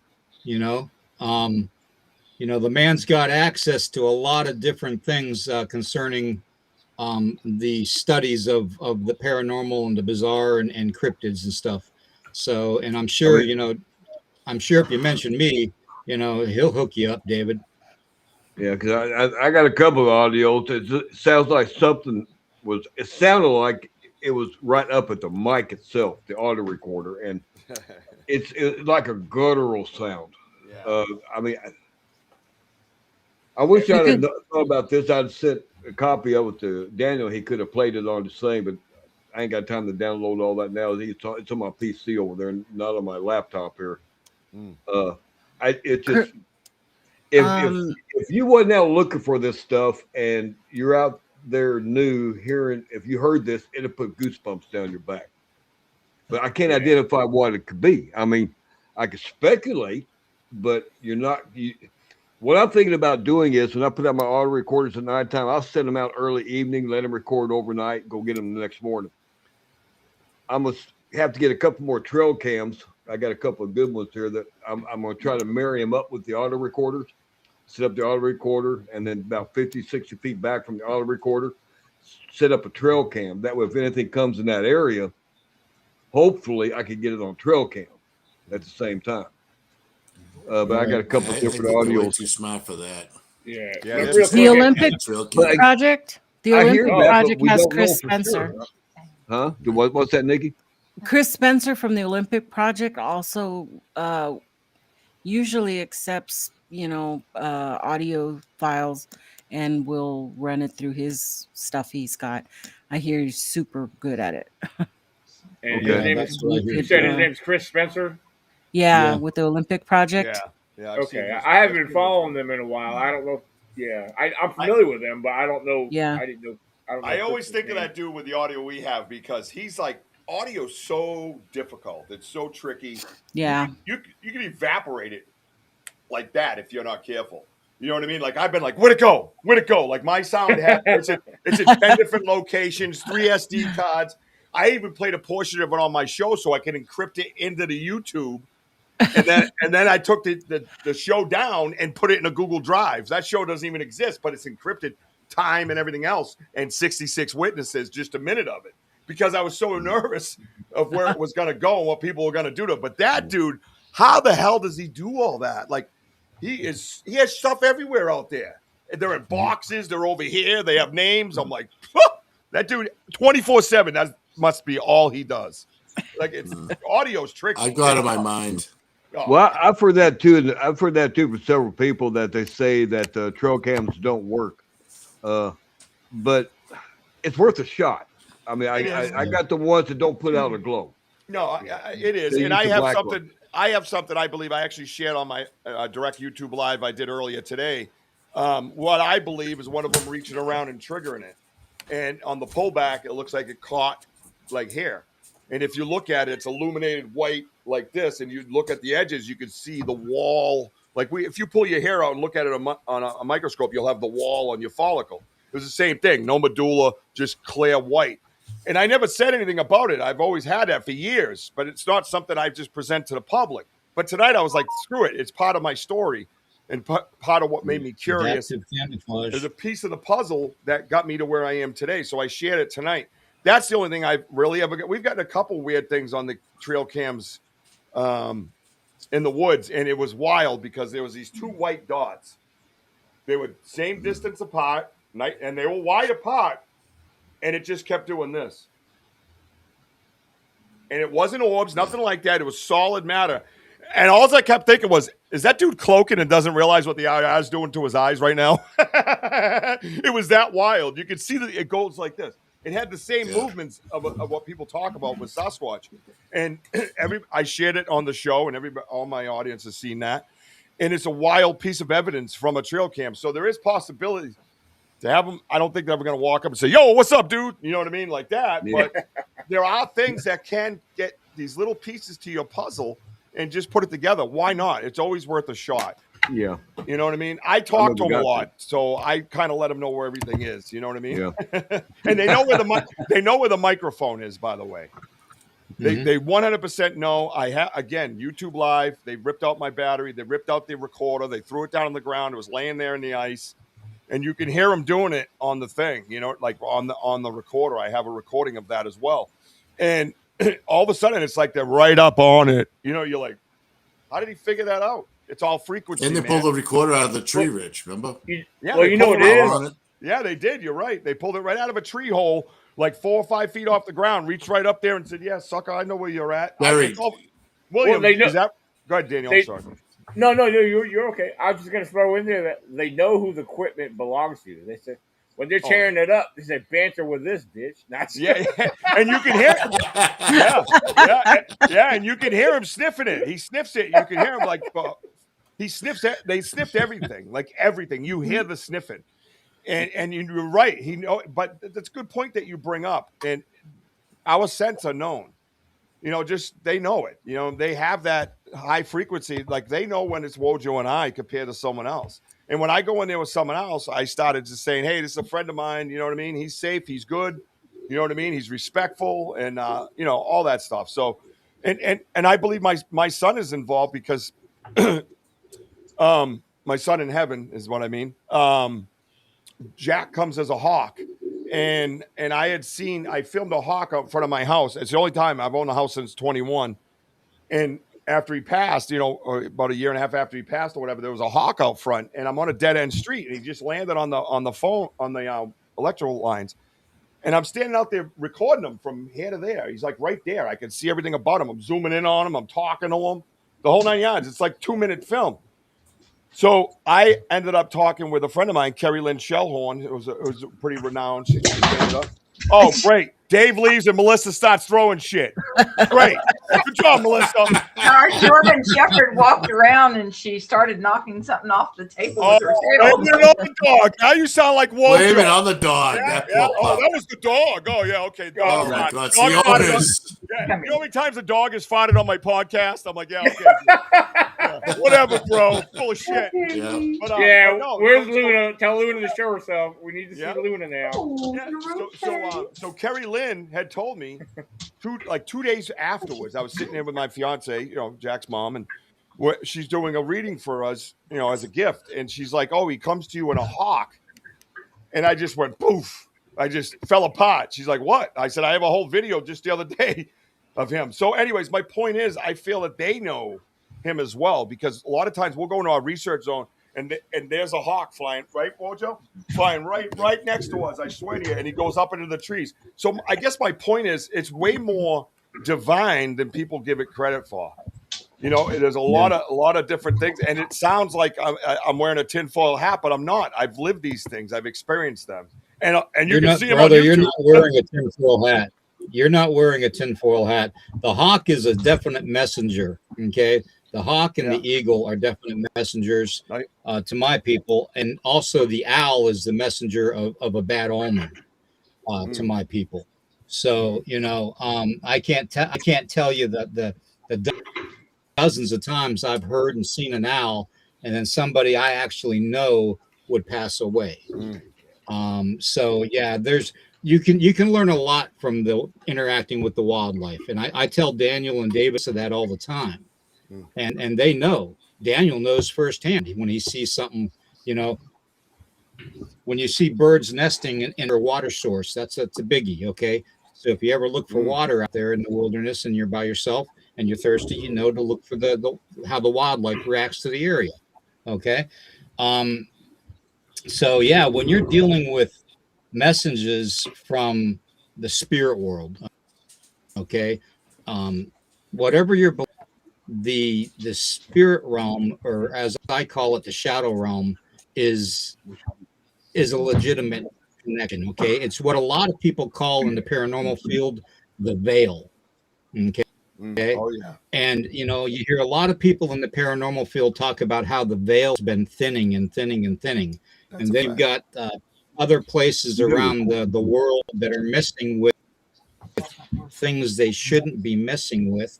So it's going to kick that paranormal stuff up, a couple notches too, taking it from like an 8 on a scale to an 11. So, and there's a connection. The supernatural has always been a part of this world, and it always will be a part of this world. Okay. So for people to not think that this type of stuff can interact with you, they need to open up their eyes a little more, because my people have been dealing with this stuff for thousands and thousands of years. Okay. And it's real. Okay. And if all you have to do is let it flow. Okay. If you're willing to accept being taught by nature and by the wildlife around you, and learn from them and interact with them on a regular basis, you're going to learn a lot, and your eyes are going to be opened up to seeing a lot and experiencing a lot. So I know you're not wearing a tinfoil hat, my friend Richie. You are right on the money when you talk about the hawk. Okay, that is definitely your son reacting to you, letting you know that he's keeping an eye on you, because you're going to get yourself in trouble probably sometimes. What is that idea? Thank you for that, William. That means a lot to me, brother. Really, truly does. Yeah. It's been a wild journey. You know what I mean? And it's still going on, and you feel chosen at times, and like you say, like Wojo and I have been working so well together that I think it's opened us both up. And that anybody that thinks I don't know what I'm talking about can talk to me around my ceremonial fire anytime. Love to.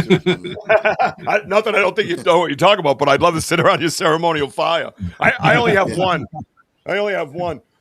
Well, I got a few actually, but this one's really cool. This is the red teal, and these are gifts that Jack leaves me and lets me know that he's with me and stuff. And it's exactly. And that goes back. That kind of an interaction with feathers, believe it or not, goes back all the way into biblical times too. Yeah. When the angels actually presented themselves to people, they would leave feathers behind. So that even correlates to the supernatural. So you're right there, brother. You're right there. Oh, I'm feeling it, man. It's funny because our friend Denny over here, Denny O'Donnell. What's up, bro? Denny lost his daughter to pediatric cancer, and it's something we talk. Elazami, we talk about her all the time, and we just want to make people aware of it. And we don't want it to go unseen. You know what I mean? And Ella's always with us as well. She comes in a ladybug, and it's wild because I didn't know Denny, and the story of Denny is amazing. He was a complete stranger, but in his life, in his story, he was seeking out another complete stranger in the guidance of his daughter. And he came to me. It took him a while to find me, but he found me. And he told me the story. He goes, my daughter, because he's been to tons of mediums as well, crosses children over. And I'm gonna put this into Bigfoot in a minute. It crosses children over, and I believe my daughter crossed your child over. This is a guy that we met that was seeking us out. And it's a long story. You got to watch Denny's Divine Army on my podcast. But he came to me. You can imagine we got trust really fast. And he was actually in our research. We went out and did some research, and we came back, and that's when he said, "I got to talk to you." I said, "What's up?" And then he told me the story of how his daughter kind of guided him to me, and that he feels his daughter crossed my son over, and it was so crazy because I'm sitting there going, "Wait." I go back to the beginning. I'm like, I just had Bigfoot in my backyard. What is going on? You know what I mean? Like, what is happening? So my point to this is, like you just said, if nobody believes that this is something that's more divine on a different level, that comes in levels, you really got to walk it and really got to earn it. And that's what's happening. because you open yourself up, because you're kind, because you research in a kind manner, you do build trust. And there is a divine intervention out there as it's happening in the woods. And Denny and I, parents who lost their children, understand that, because you go on a different level when you go through such a journey. You know what I mean? And to have Denny come into my life, it's unbelievable. It's like Ella and Jack are flying. I'm like, hey Ella, hey, it's amazing, and everybody witnesses it. They see it on YouTube, so it helps. That's the one thing about YouTube I really enjoy. So that's the connection too, Rich. Yeah, that's the connection, guys. And a lot of people don't want to comprehend that, but there is a supernatural connection, and just like when I used to drive, but whenever I used to see like a crow would cross my path driving down the highway, to my people, the medicine of the crow represents law. And the way I interpret that whenever I'm driving down a highway is there's going to be a cop with a radar gun just about 2 miles down the road. And every time that crow crossed my path, there was a cop down the road 2 miles with a radar gun. So, I mean, there's certain ways that you can read sign. And they give us signs all the time, man. They do. They communicate on a level that most people can't even comprehend. Yeah, I'm wondering if there's a lot of crows over in Minneapolis. I'm sorry. Oh my God. I totally don't do it, Daniel. Sorry, William. I totally and fully believe what you're saying as of the divine intervention, what brings people together, so on and so forth, like Denny and Richie.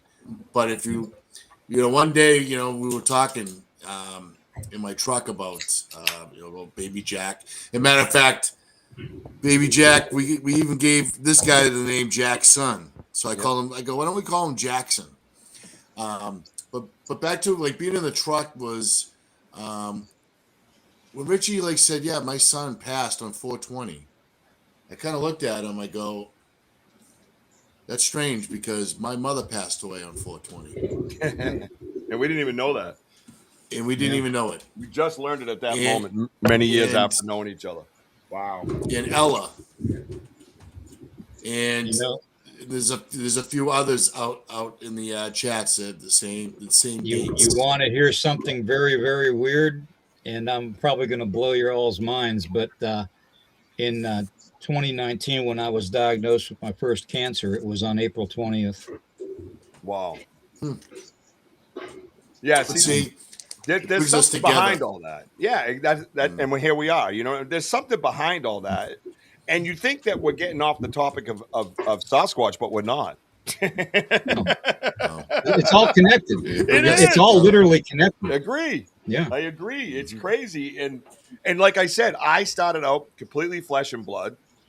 I bought into, even some of the ape theories and things like that. And as the research has grown and the mind has opened, and I think a lot of that has to do with losing my son because it became such a spiritual part of my life. It opened up parts of me that I didn't know, strength I didn't know, tears I never felt. You know what I mean? All that type of struggle. And then being curled up in my bed and I could hear him, "Dad, you got to get up. Dad, you got to get up." And I said, "What the hell's that?" I could literally hear him, a voice I really had never heard. And I said, "Why?" You know what I mean? And he says, "You got to get up. You can't stay like this." And the best way to do it was to follow my passion. Tell everybody your story, he kept saying. Tell everybody your story. And I'm like, I'm an open book. What are they talking about? And the only story I had never told anyone was about Bigfoot in my backyard. Mm-hmm. And I went, and he knows how much I loved it. And I had these goosebumps like I do now. And that was it. I stood up and I said, I'm going to start a podcast. I'm going to tell everybody because people need to learn things about the real world, man. And exactly. Sasquatch has been teaching me this. Really. Exactly. He doesn't come up and go, "Here's a book. I wrote a book, Rich." Oh, thanks, Sasquatch. That ain't what it is, man. You gotta get your boots on first of all before you open your mouth. That's one thing that drives me nuts. Get your boots on, put in some miles, and earn it. You just have to. That's just the way it is. Period. End of discussion. And I feel like I found that out.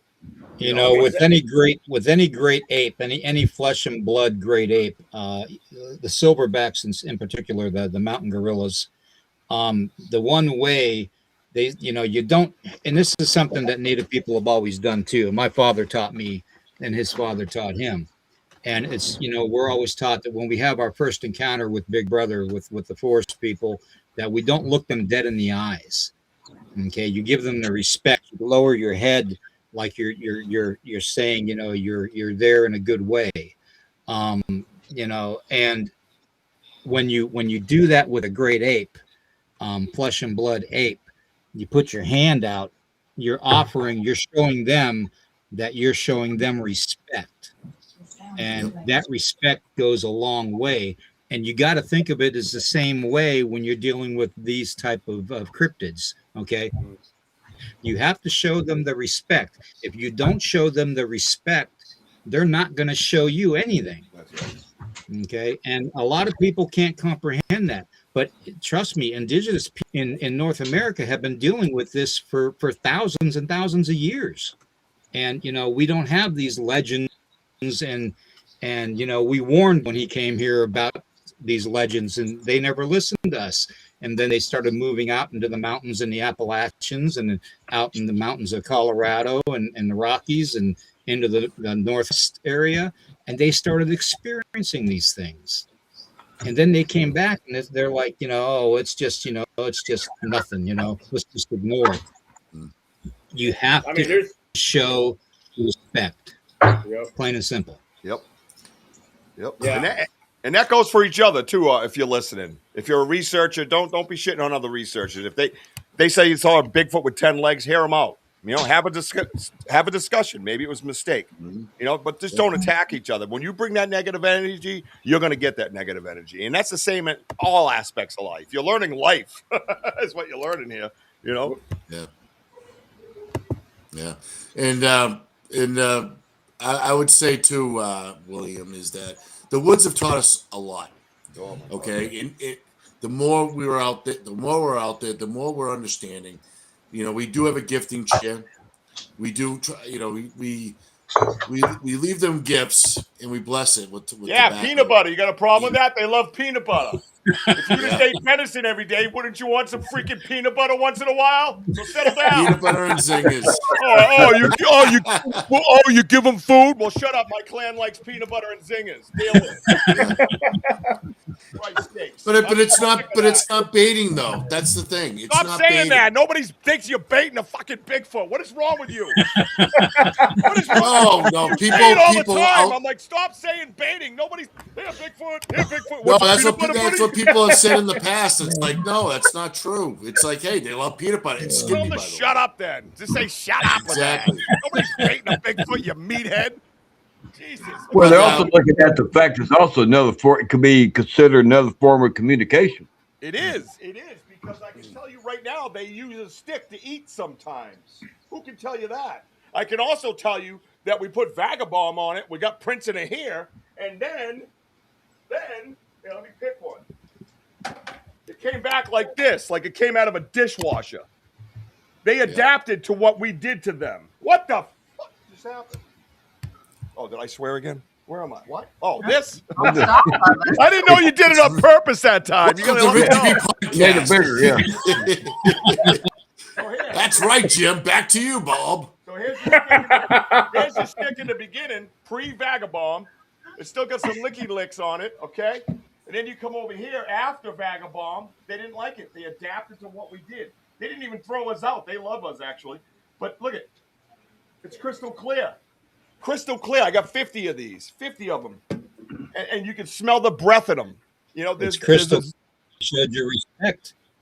Yeah, well, they said, oh, you want to play that? It was funny because when we came back and it ended up like this, I started laughing at Wojo because it was a good idea for the back. I said, dude, they just absolutely just nailed you to a wall. He's like, what do you mean? They go, dude, they got Vagabond. They go, oh, yeah? Well, what if we clean it? Then you won't have nothing. But that's why it's called research. It's called research, and if you do it respectfully, they're not going to be mad at you. You know what I mean? They're not going to be mad at you. Everybody likes a different flavor. I mean, everybody settled down. The zingers are brilliant. The zingers, these rappers here, and all these rappers are torn open with thumbs. You can tell that. There's no claw marks, there's no chewing marks, nothing like that. It's torn open. And we have them on recording opening a zinger wrapper, and you can hear him eating it. And we even heard the dude fart. Like 100%, just fart. Yep. Not to be rude, Just don't fart. come. My mother would slap me. I'm Italian, but no, seriously, that's what we have. And not only that, we actually have a zinger wrapper, which I'll put on the on my green screen.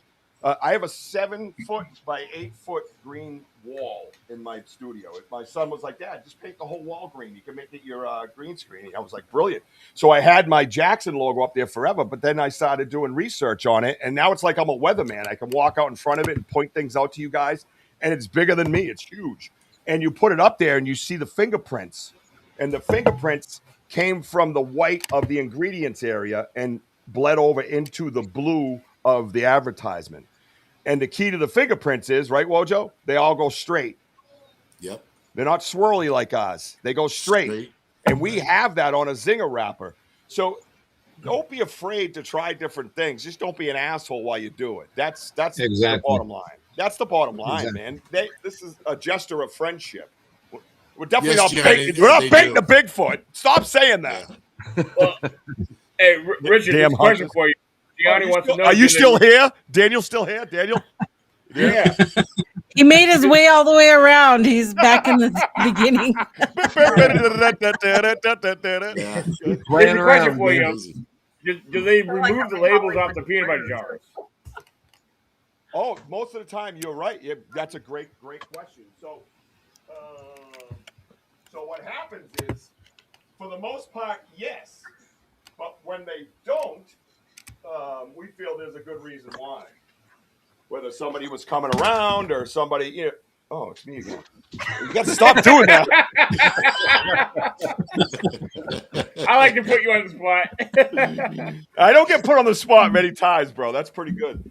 But no, so you got your wrapper here, so we find a lot of them with the wrappers off. And then like this, pretty clean. But every once in a while, you will find them with the wrappers on.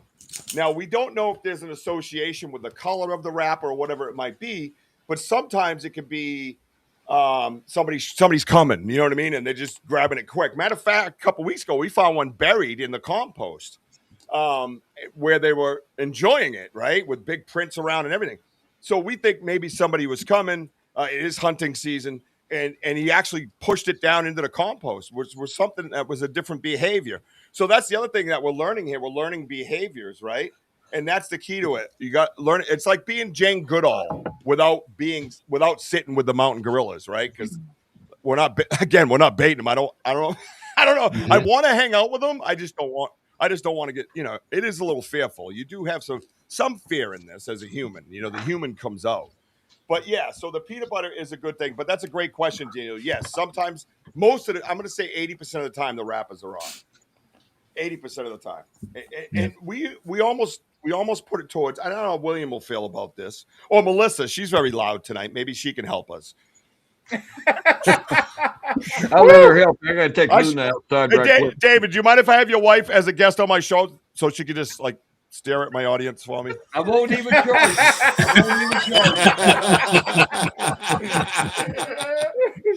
I do have a question though. I wanted to throw out to you all. Yes. Have you all ever put any kind of recordings or anything up, recorders or video up at your campsite? Because of the fact that, the reason why I'm asking that is because the last couple times we've been out camping, stuff has been happening at our campsite, but we don't have anything recording any of it. Yes, I feel recorders are more subtle. Less intrusive. Don't get me wrong. Again, I feel guilty at times for doing it. But they're gonna know frequency because the way I have hidden the recorder and the way it's been found, there's no way a person would have found that. There's just no way. You know what I mean? So you're probably going to come back to your recorder being on the ground or your battery pack being ripped out, stuff like that. They'll find it. You know what I mean? But yeah, I think the recorder is more beneficial. And I'll tell you why. For me, what I believe, I don't know what everybody else thinks. Any animal or human or being that could see at night is going to see, first of all, an IR light.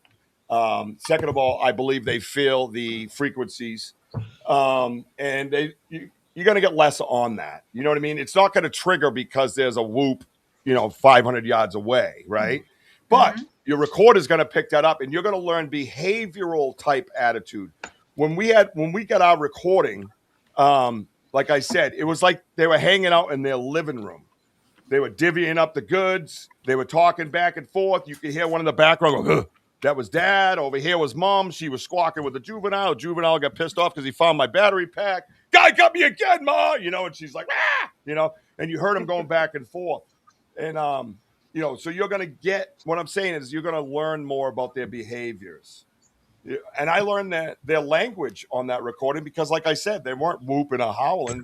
They were talking amongst each other, without that's knowing good that we were there. That's good you described it that way too, Richard. Yeah, because I've always been one to tell people that when they travel in a family unit, the first ones you're going to experience are the elders, are the ones that have experienced everything already in their long life. Okay. Then you're going to find that you're going to experience the children and the young adults or that. And then you're going to see the alpha. The alpha is always going to be in the back. Okay. Watching everybody to make sure everybody's safe, just like a wolf pack. Okay. Just like a wolf pack will do. Okay.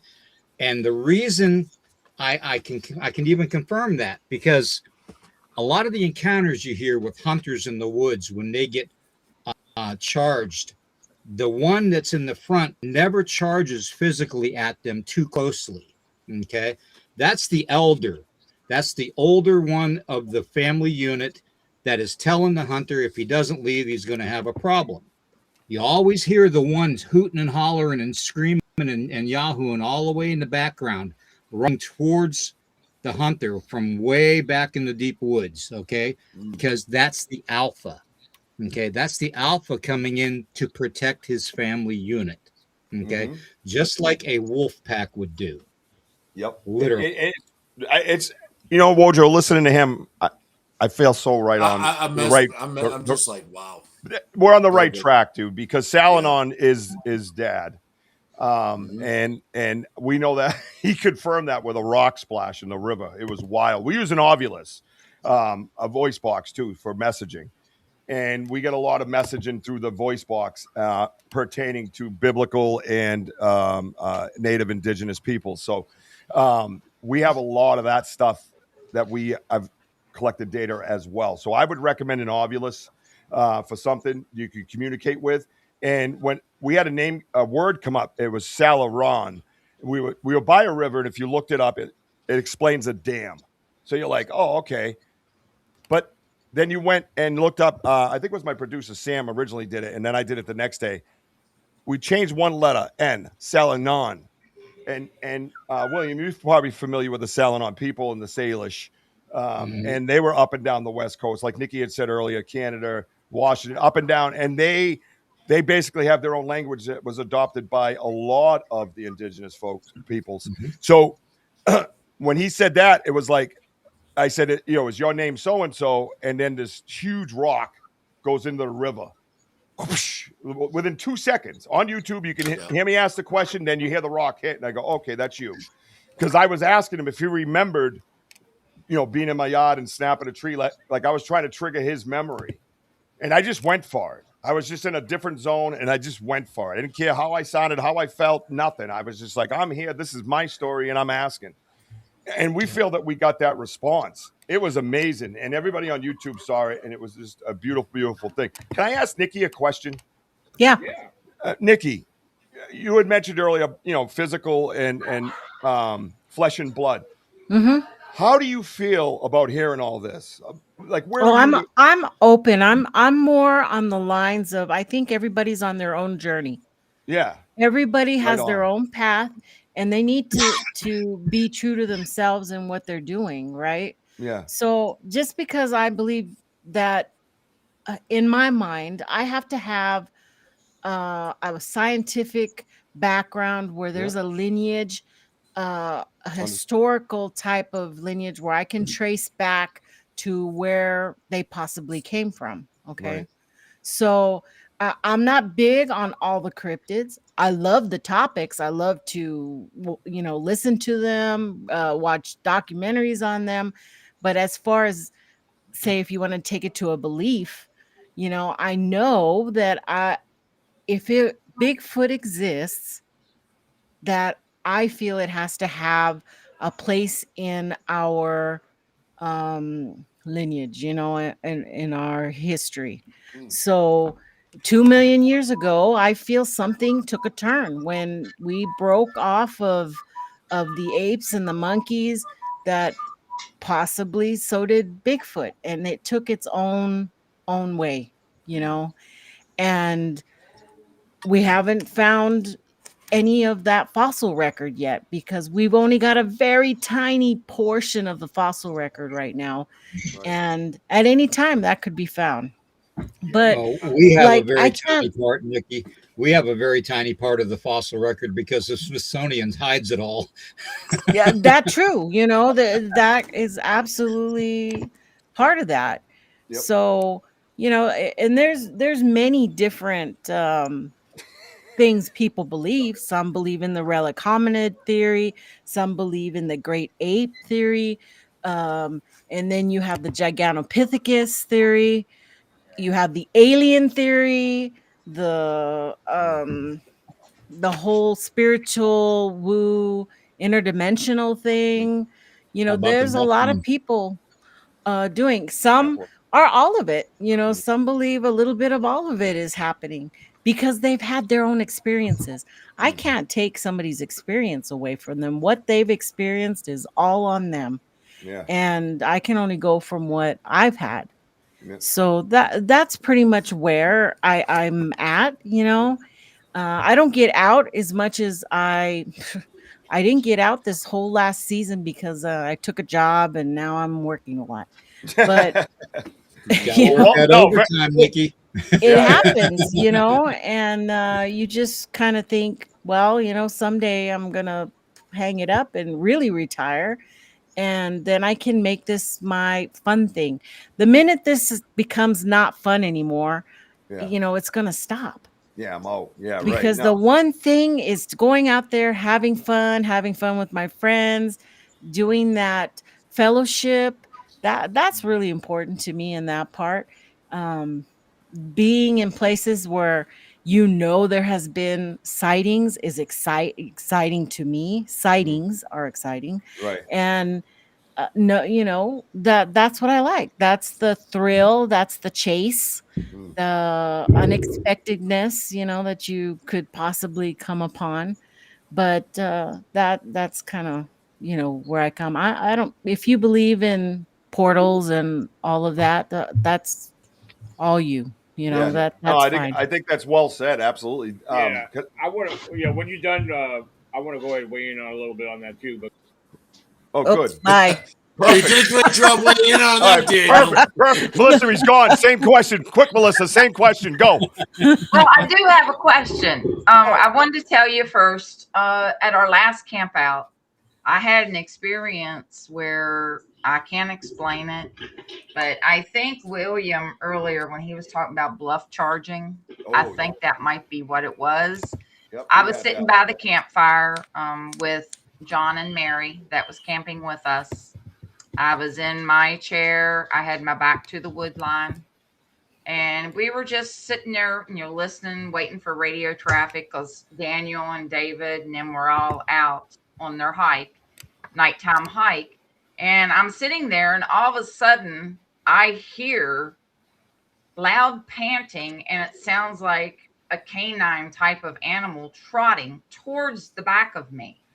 And there's a lot of coyotes in that area. And I honestly, that's what it sounded like. It sounded like a coyote type of animal trotting up behind me and panting very loudly. And I reacted as jumping out of my chair and moving off to the left and turning around because I thought I was about to be attacked from behind. There was nothing there. Wow. Absolutely nothing there. But Mary, she heard the heavy breathing and panting also, but she didn't hear the trotting and stuff. But I can't explain it. But what William was talking about, it almost sounds like it was something like that. They were bluff charging me, seeing how I would react. But I can't explain it.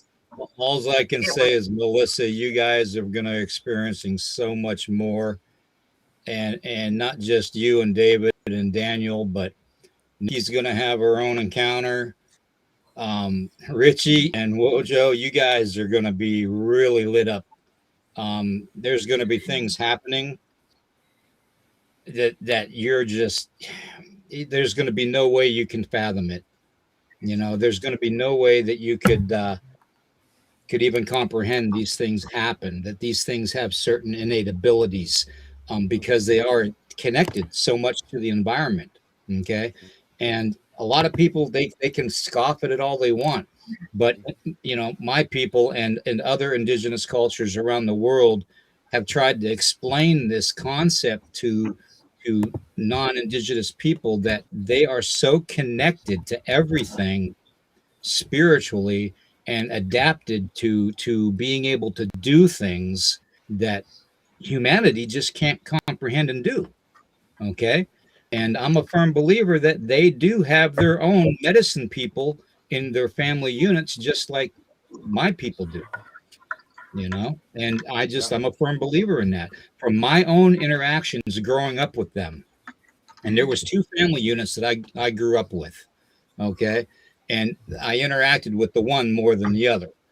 But, you know, they have such a way of doing things that may not make sense at first to you, but the more you see the environment and how the environment responds to them, you know, and not to you, you start to understand how they can comprehend things and make things happen.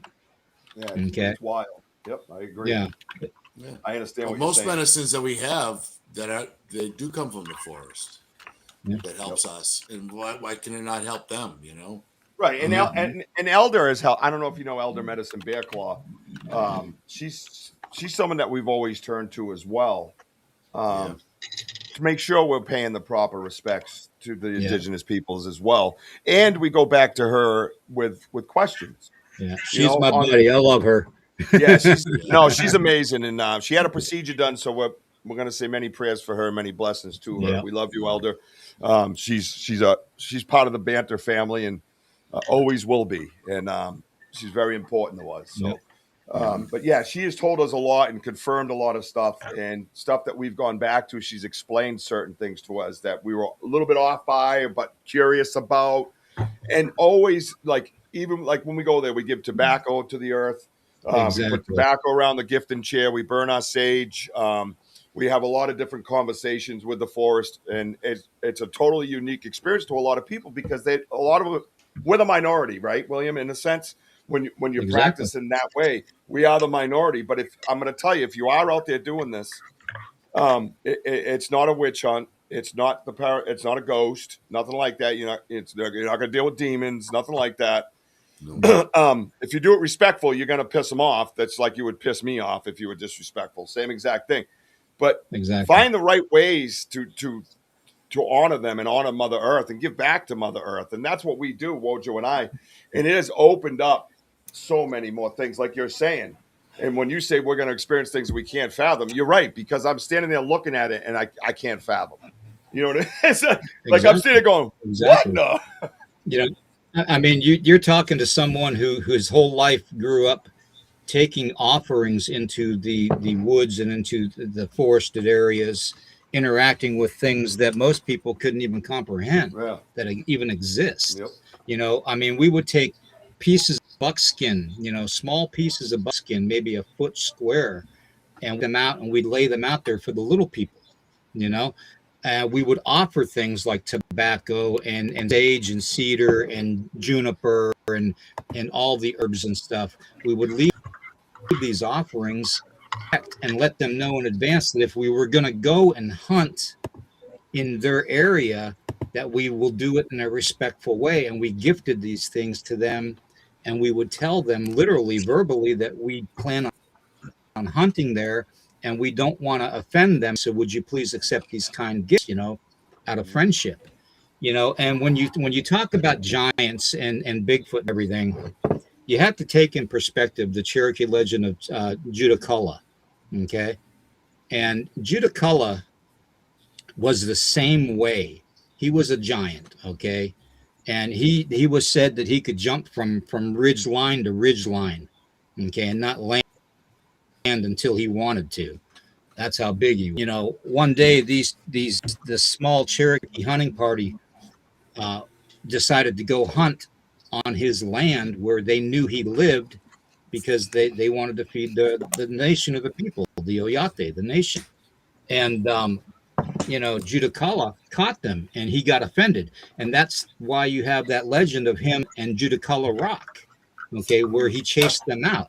You see, we have these legends of interacting with these giants and these cryptids and stuff, and these little people for reasons, because everything in environment that we interact with is alive.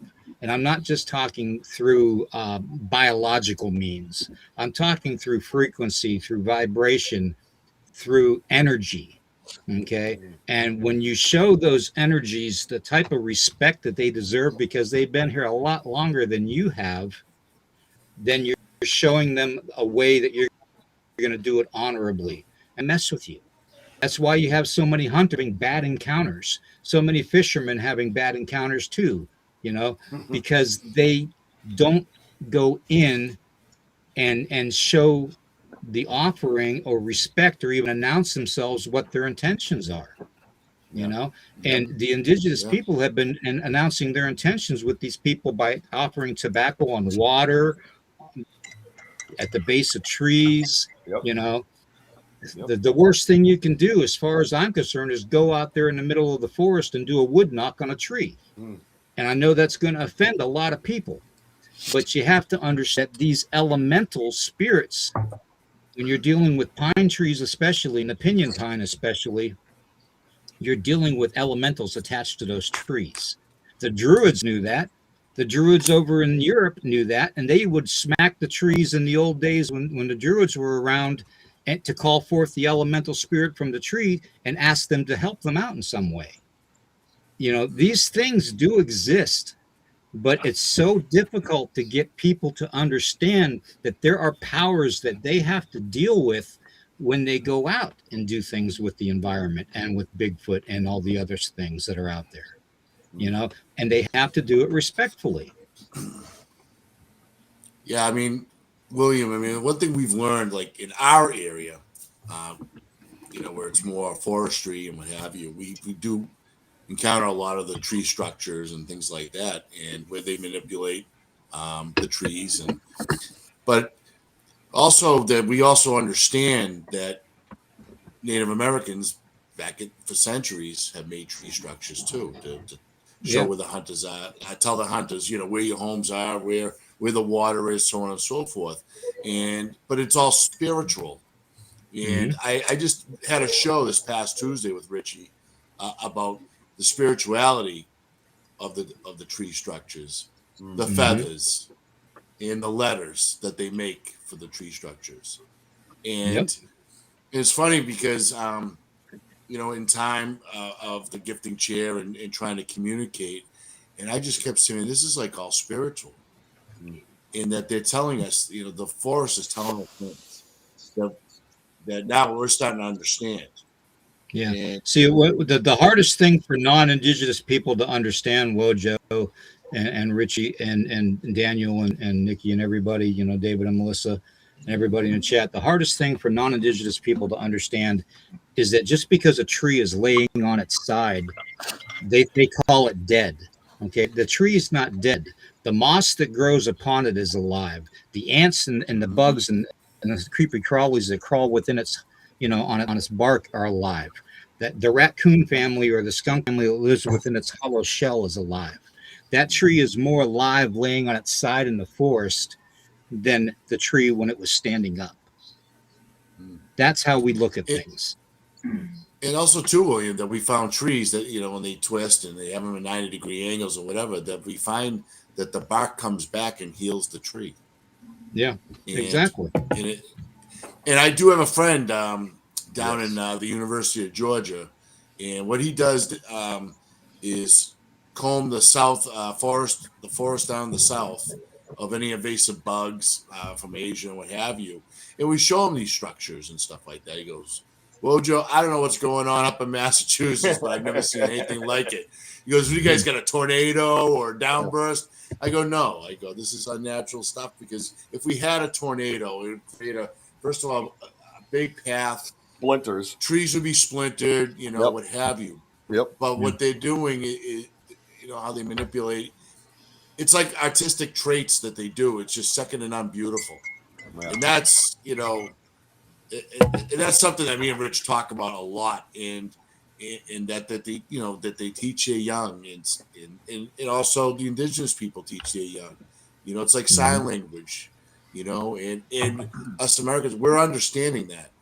I mean, it's going to take centuries to understand what they're doing and why they're here, and because they've been here. This is their home. Exactly. We're just trying to be good neighbors to them. Exactly. And, actually, this coming spring, me and Richie are thinking of planting some trees and picking up some trash out there. Yep. Yep. Yeah. And we're not good neighbors. We're good guests.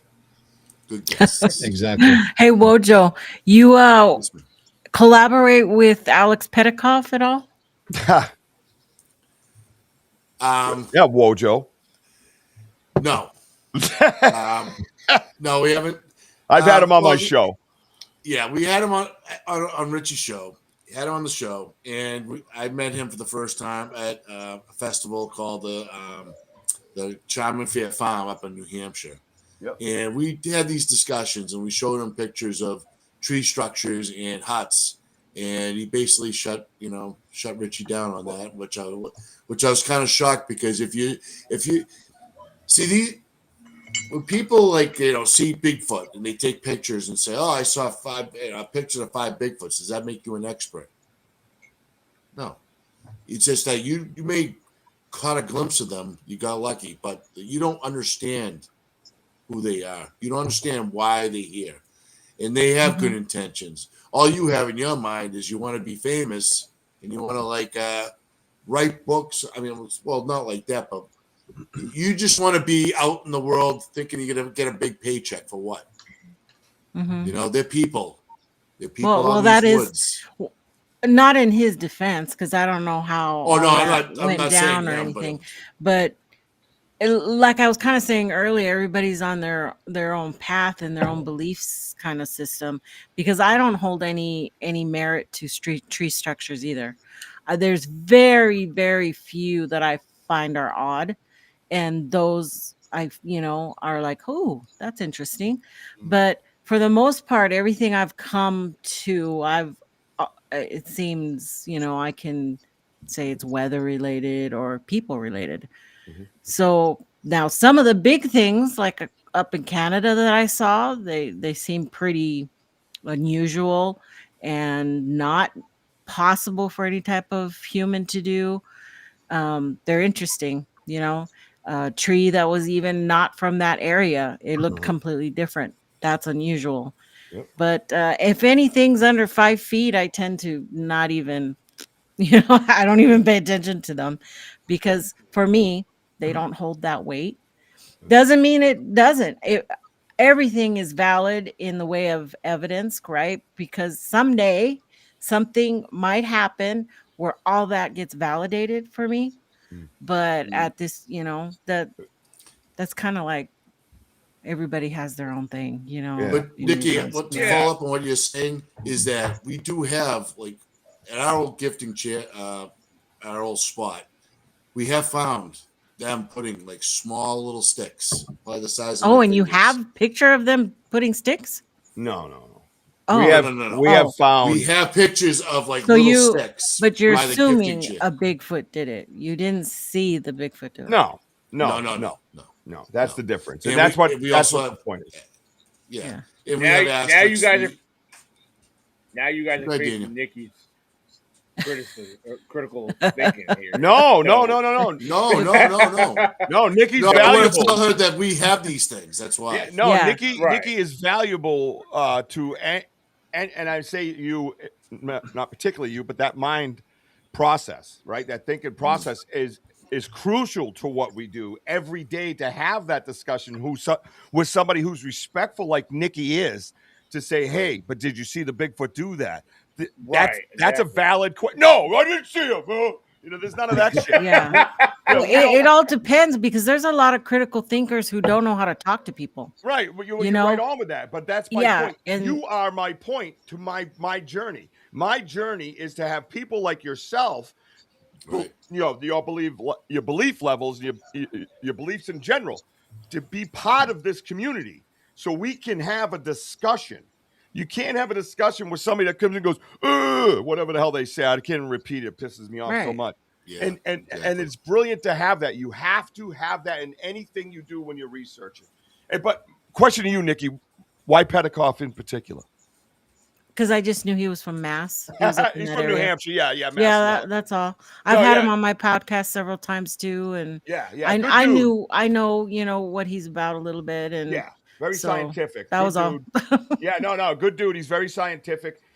He's someone that I researched when I was starting research. I watched all his documentaries because he was boots on the ground.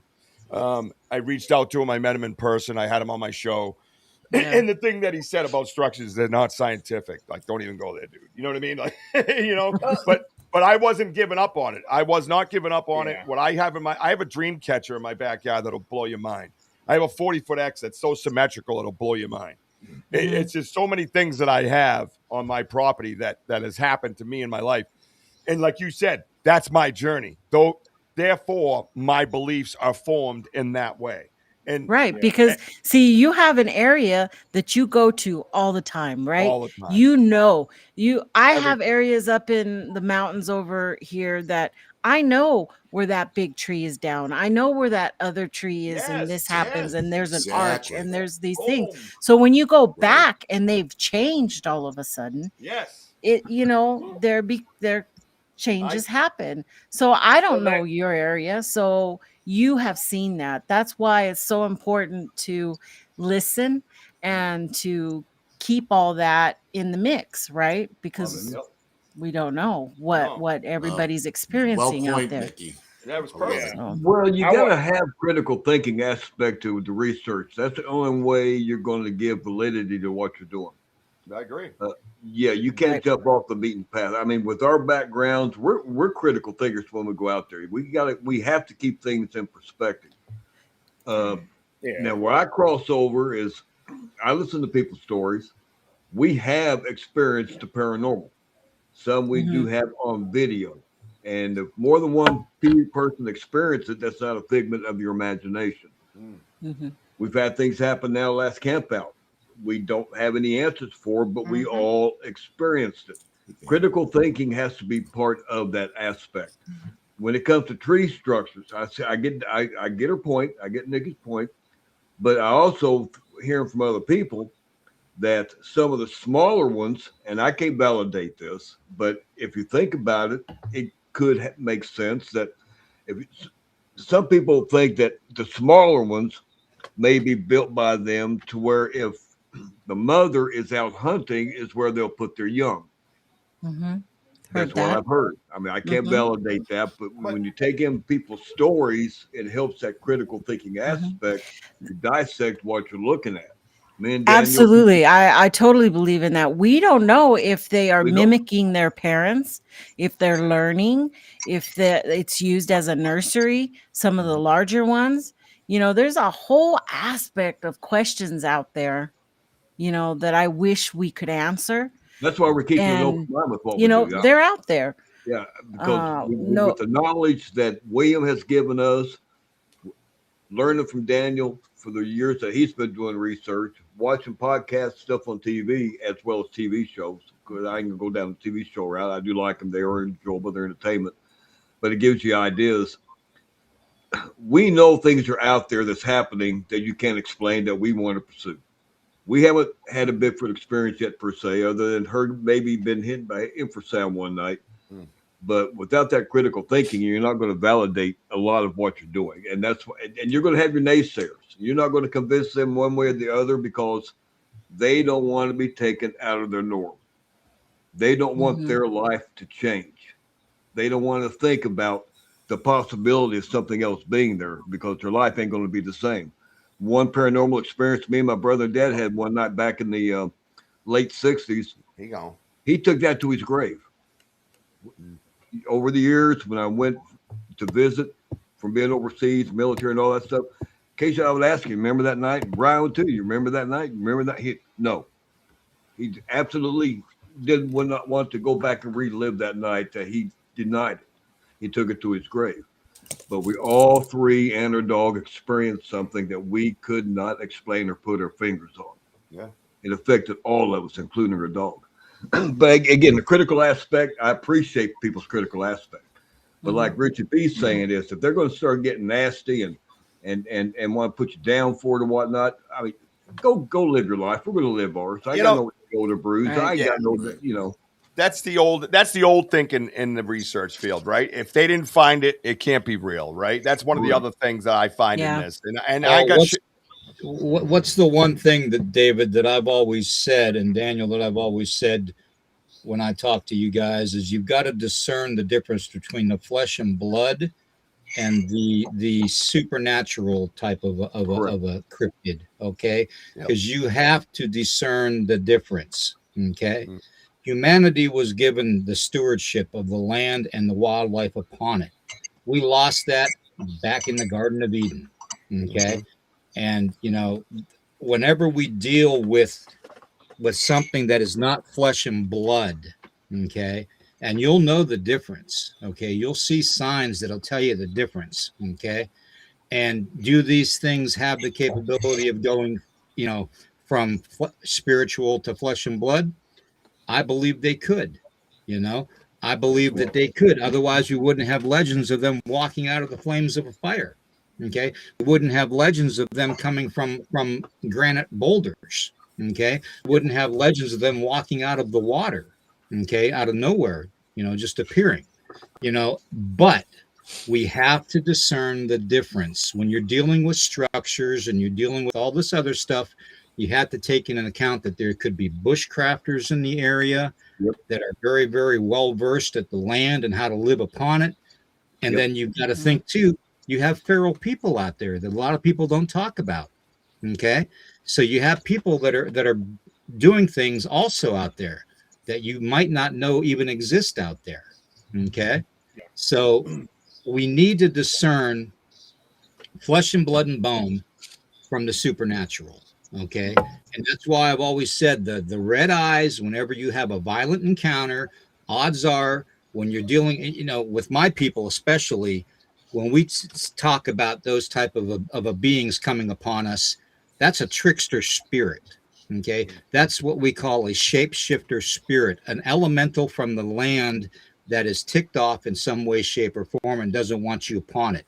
When I did ceremonies and the older ceremonies, the darker ceremonies when I was younger, we would call forth these elementals to protect our burial grounds. We would call forth these elementals to protect the mounds. Okay. We would protect, certain areas where we would do ceremony, things that we would deem appropriate and part of our Oyate, our nation. Okay. We would call forth these spirits to protect the land and the animals upon it. So you're going to have some people that are going to encounter these things. Okay. But these people are thinking, oh my God, it's a Bigfoot with red glowing eyes.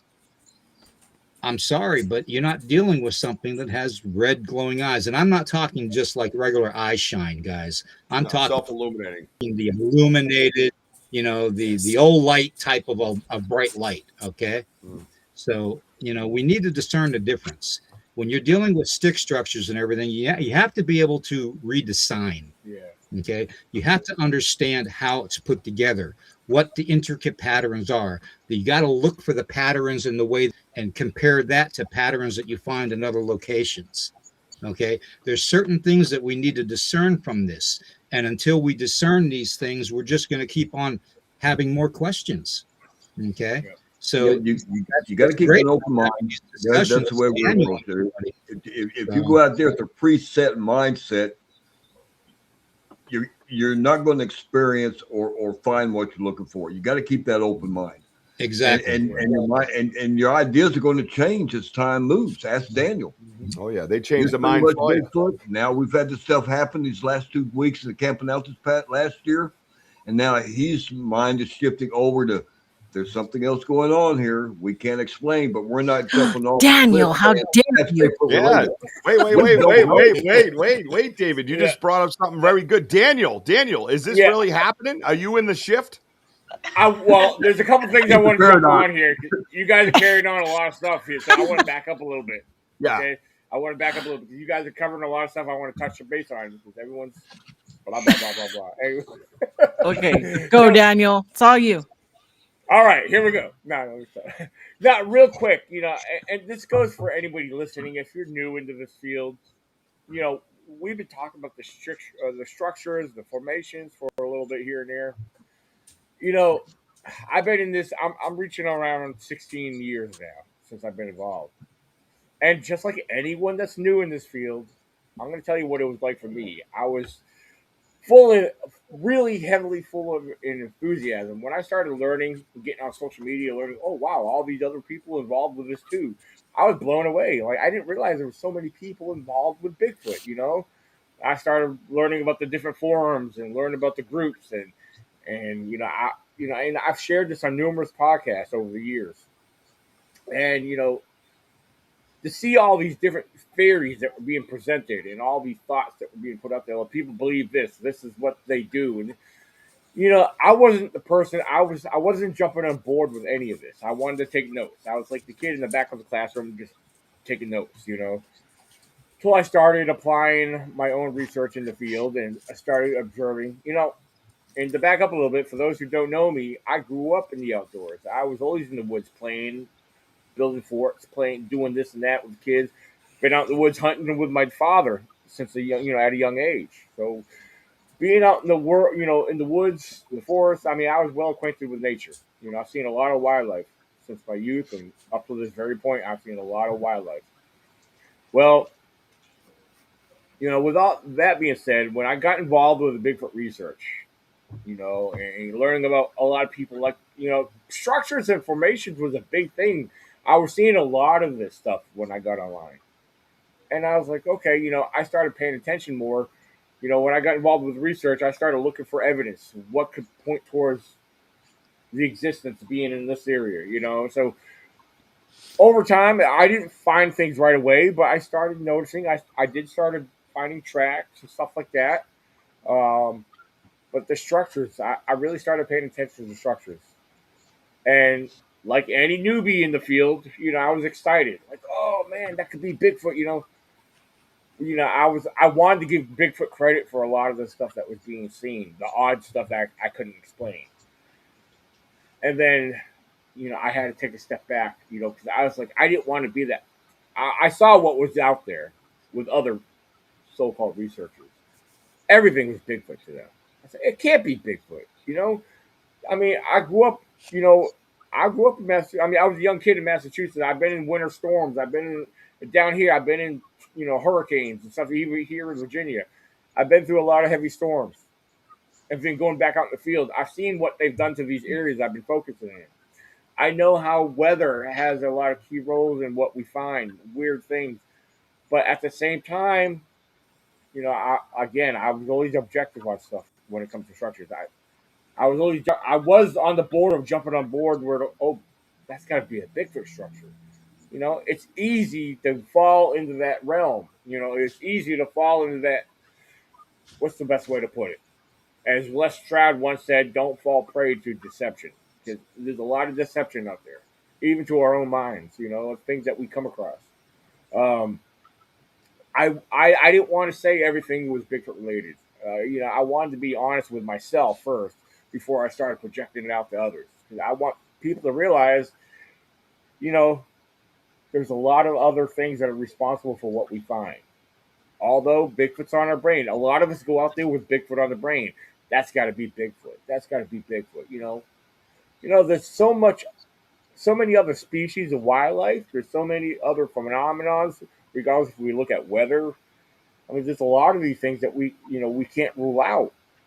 But then again, I was one of those people that had Bigfoot on his mind when he first got involved with this. I was so excited. I was a big time enthusiast, before I got really deeply involved. I wanted to believe that I'm finding all this Bigfoot evidence. BS. No, it's not Bigfoot evidence, everything we find. So, for those who, that might be new, I mean, I'm saying this, I'm sharing this because I want people to realize if you're getting involved with this, Bigfoot's going to be on your brain, but you need to find a way to, like, kind of take a deep breath and step back. Okay, there's a lot out here, that we underestimate weather. We underestimate a lot of natural phenomenon, occurrences, because we don't witness what's being done out there. I mean, like for example, I mean, David and Melissa can tell you we live here in the valley. What might happen here or what might not be happening here might be happening out there when it comes to weather. Because out there is a different ballgame in the mountains. It's the way the winds and the storms and the everything that happens. There's a lot of destruction that takes place out in those woods versus out here. I mean, yeah, it might be worse out here. It might, the conditions might be reversed because we're in an open area. We might be feeling the winds harder out here than we are.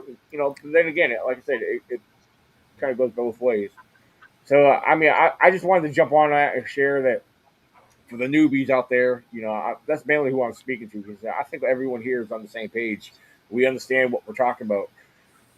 But I think it's important for the newbies to understand that you got to get Bigfoot off the brain. Not everything's Bigfoot related.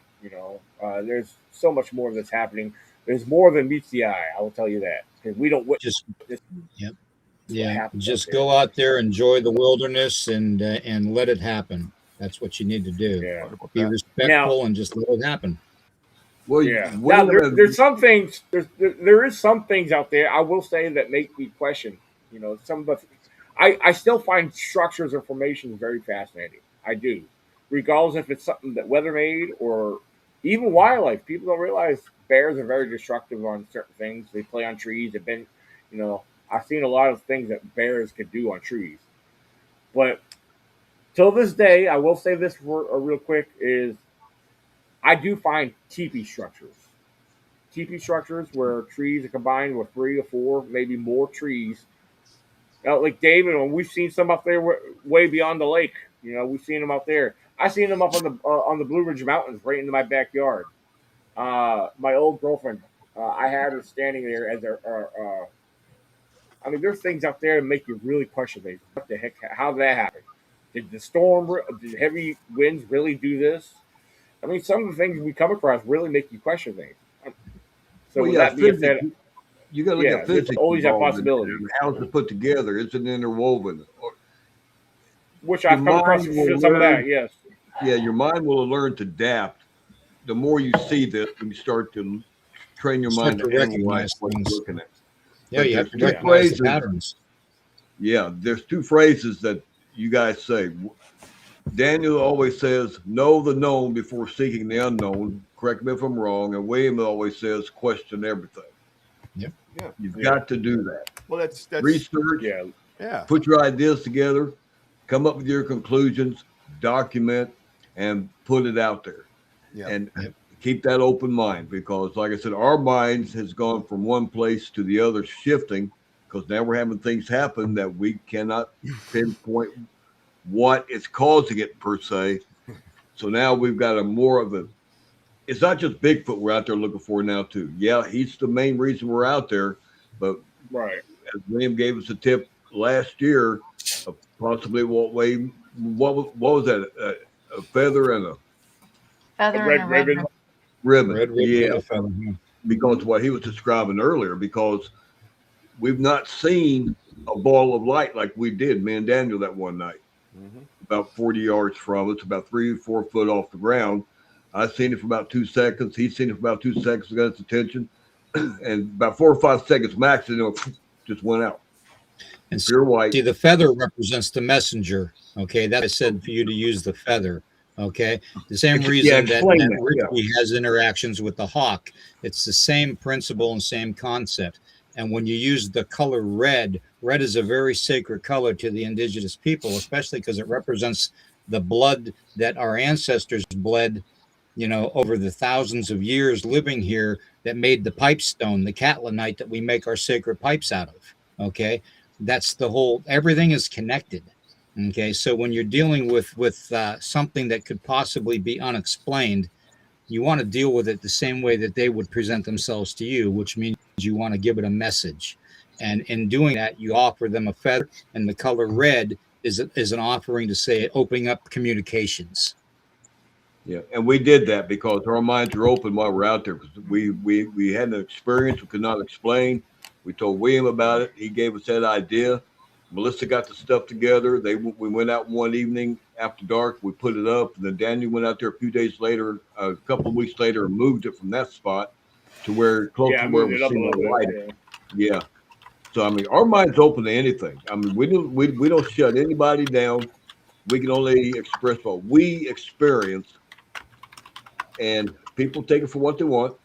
I mean, that's all we can ask for. I mean, if they don't want to believe it, that's fine too. We know what we experience.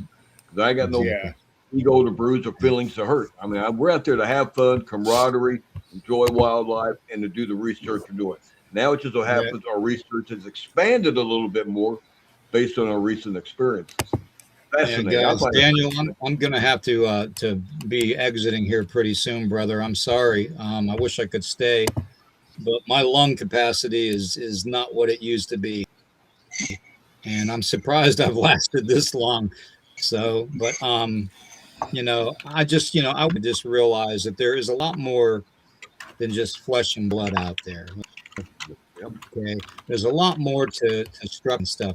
You're going to find certain things out there that don't make complete sense to you, but when you actually go and talk to a medicine person, you're going to realize that sometimes our ancient ancestors did these things in ways. Rock structure is a big one.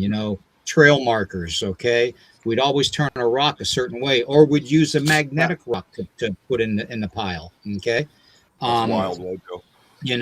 We when it comes to structures, you have to be careful on looking at that, okay? Because you have to understand how we as indigenous people do those things, like our teepees, okay? We were nomadic. If they're nomadic, you're going to find a lot of those structures like that around, because where are they going to sleep otherwise? In a cave? Right, exactly. Yes. So I mean, you're going to find these things, but you have to rationalize these things, okay? You can't just label everything, like Daniel said, as Bigfoot doing it, okay? Because you have bushcrafters out there, like I said, and you have feral people out there, like I said, that have been doing this type of stuff for better part of hundreds of years. Okay. I mean, Daniel Boone used to make this kind of structures, when he was out in the wilderness. So, I mean, you have to really keep an open mind and just find the patterns, because you're going to figure out the way that they're put together is going to show you a lot. Okay. They have meaning. The direction that the door is opening is another one. Okay. So take it from me. Keep those two things in mind. Look for the patterns and look for the door entrances. Okay. And you'll understand as soon as you start figuring it out. Okay. We have those. But, much respect to everybody. Everybody very much. William. And I gotta go. Okay. Tatsai, William. Tatsai, thank you. Many blessings. Thank you. Have a good night, William. Take care, buddy. Hey, guys. I just want to add quick. Go ahead. Go ahead. Just one thing. Geographical matters. You know what I mean? Like, my land is not like your land. I don't have bushcrafters in southeastern Massachusetts. You know what I mean? So, and I found that out just by going to Western Mass. The terrain was completely different. I understood why the Vogels didn't see structures like I did. And then when they came to my place, they saw structures like, whoa, what is this? So I think geographics matter. And I don't think we're including that in. We're kind of putting that into a general baseline. I don't have bear in my area. You know what I mean? The biggest thing we have is a buck. You know what I mean? It's just, all that matters, and we have to take that into consideration as well with this discussion.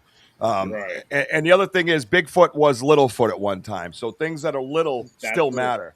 I have an 8 inch by 3 inch perfect track. You know, the toes aren't exactly perfect, but the line coming out of it and all that stuff is in there. This was taken out of ice. It was slush that was stepped on that we had to deep freeze and turn to ice. So, like, for instance, God bless him, but Jeffrey Meldrum wouldn't consider this anything because it's 8 inches long. Unfortunately, there's not someone with 8 inches running around in the middle of the sub-zero temperatures, being a kid with an 8-inch foot, right? So this is what we took, and it's all tracked on YouTube Live. When we found it, when we cast it, the technique we had to use to cast it, the blowtorch we had to use to get it out of the ice. So Bigfoot was Littlefoot. So remember that. Just because it's not a 15-inch track doesn't mean it's not Bigfoot. Exactly. Actually, that's a year. That's a year old. Yeah, that's a year old actually now. this month.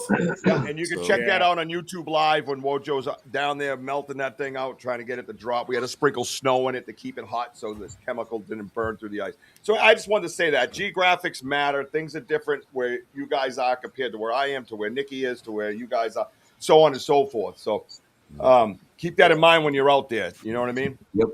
And when you're having the discussions, more importantly, when you're having discussions with researchers from different areas, understand that your canopy is not my canopy.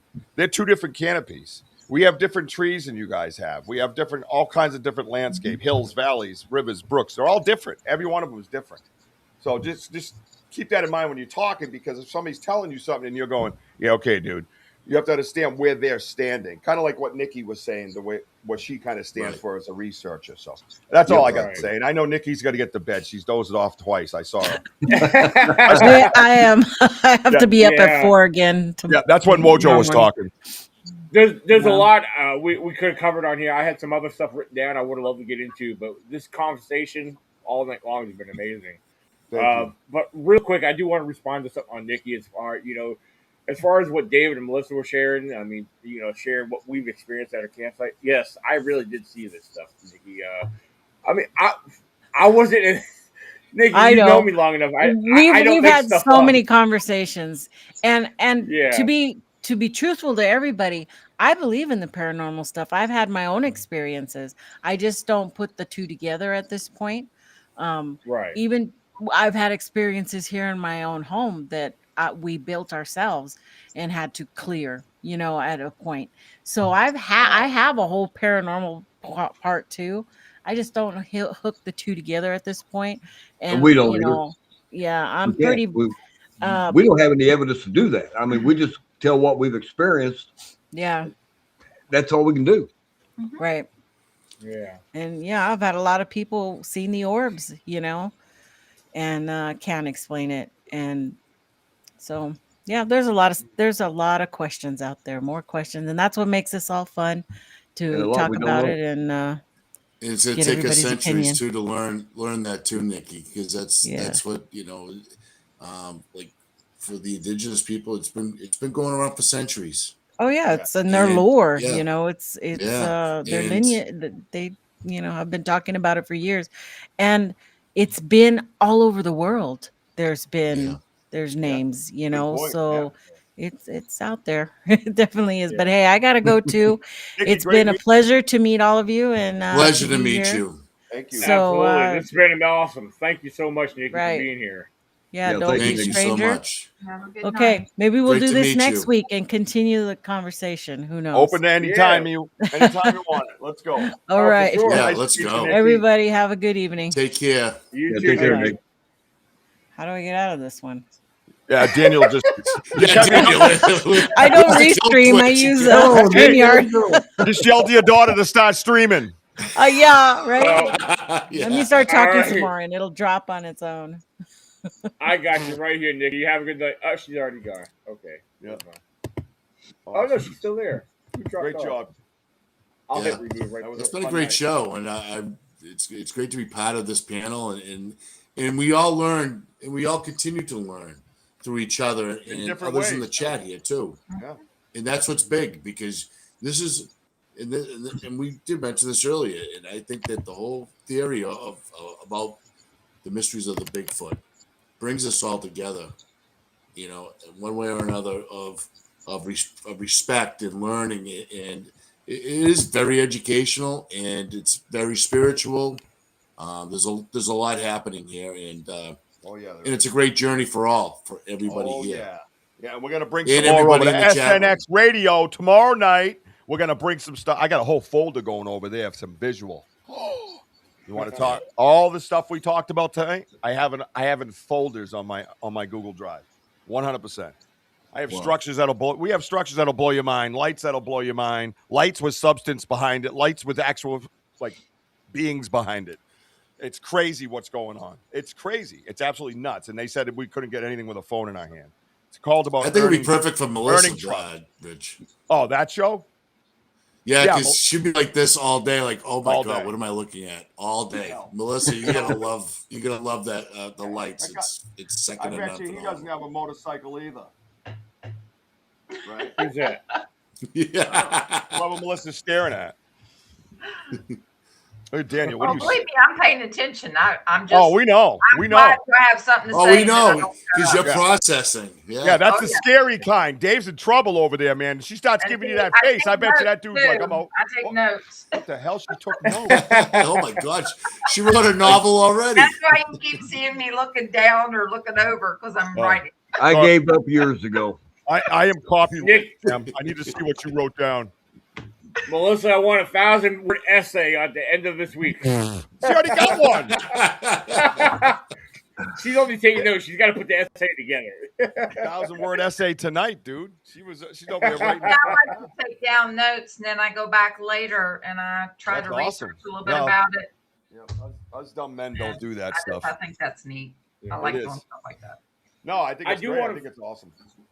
I do want to throw it out there for everyone tuned in tonight and listening right now. Tonight's Thursday. Normally, we don't do a podcast on Thursday, but you know what? We'll do them on random occasions. However, every Friday night at 8 p.m. Eastern Standard Time, we do go live with a guest, eyewitness interview, or and on some occasions they're not always an eyewitness interview. Sometimes they're researchers who want to share what they know. But tomorrow night, we do have a special guest, Todd Smith, 8 p.m. Eastern Standard Time, who has some interesting stuff. He's based out of Pennsylvania. So I do want to make sure if you're subscribed, make sure you're subscribed so you get the notification when we go live tomorrow night, 8 p.m. Eastern Standard Time, with our eyewitness account. And then the month of February, we have scheduled guests for the whole month of February every Friday night. Nice. 8 p.m. Eastern Standard Time. So I just want to make sure the audience is aware of that. You guys make sure you subscribe so you know when we go live 8 p.m. tomorrow night. Notify button. That's right. Click subscribe and make sure you get that little bell icon next to the word subscribe. Ding, it's very ding. important. Yeah, get those likes. Absolutely. Show the love. I mean, it is getting pretty late. I'm sure everyone's. It's. A lot of you guys got to get up the next morning. I don't have work tomorrow. I know, but I get up on Friday mornings. I take my grandson to school, so yeah. Daniel, real quick, there is a question in the group chat here. It says, William, since William left, if I may ask again for the panel, what do you think the big quote unquote X's signify? Thank you in advance. In my honest opinion, to be honest about the X formations, I've always looked at them as a form of a warning. Basically, indication not to go beyond this point. I mean, that's my honest opinion. I always felt like it was a warning to the other Bigfoot and Sasquatch. Yeah, don't travel beyond this point. It's not safe. I mean, like a boundary. But they say that though. Exactly. Daniel, they say that, but I had a 40-foot X in my backyard. I walked around. I'm still respected. I've done it before too. I'm not saying wrong. I'm not saying you. I'm saying you're right. That's what I wrote in their comments. Actually, right. I said the same thing. They say that, but they also say an X on the ground is welcoming. So, it's different things. But you look at the X, and the first thing you think of is like, don't go there. Well, what do? I go there. I mean, entertaining the thought. Yeah, entertaining the thought. That's what I believe it is. It doesn't make it a factual piece of information, but entertaining the thought. If it's what it is, a warning sign not to go beyond that point. I don't think that's for us though. I mean, that might be for them, not the. Hey, there's humans down there. They camp down there. They come down there. Don't go down there. Yeah, probably right. Talk. I mean, that's just me. Unless they perceive you as a threat. Right. Well, Right. I agree. I think it's The- more like a territorial type thing, but they don't perceive us as a threat for the most part. Now you hear other people's stories. I don't know what they were doing to come up on an aggressive one or whatever the case may be on that. But Well, there's a lot of symbolism involved in there, like fire, earth, air, water, or north, There's south, so many east, things, west. dude. So many things. So And many like things. William said about knowing the meanings, right? We deal with a lot of rectangles. Rectangles are very spiritual. So we deal with we moved the gifting chair because a hunter set up a stand. you find rectangles? Rectangles, yeah. Rectangles. Yeah, we have When you say rectangles. rectangles, are you talking about Triangles, formation on the asterisks. ground or up in the air? No, oh, both. Both. But the Both. one in the air is the most important right now. Again, YouTube Live. We've had to move the gifting chair because of this hunter that moved into the area. We knew that we had to move that chair, so we moved it. Blah blah blah. So when we went to move it, I look over, or we all kind of looked over because it was right there. There was this rectangle leaning on this tree, like a little arch, and it's leaning like this. And I'm like, what the hell? That was never there because we were in this gifting chair for over a year in that spot. So I go over and I find where the stick came out of the ground, but there's a hunter's chair there, right? So there's the human element, right? You got to go, oh my God, the hunter was there. And it wasn't a huge stick. I could tell you it was a huge stick and be a liar, but it wasn't. I could have moved it, But when we went and finally found out where we were supposed to go, we stopped at 2 spots, and we were there the first time, and it just felt like that was where we were supposed to go. Well, we go around the back of the area. I look up, and there's the same exact structure right there at the new spot with the chair. And Mojo looks up, and I look up, and he goes, Rich, look up. I went, oh my God, they wanted us to move it here.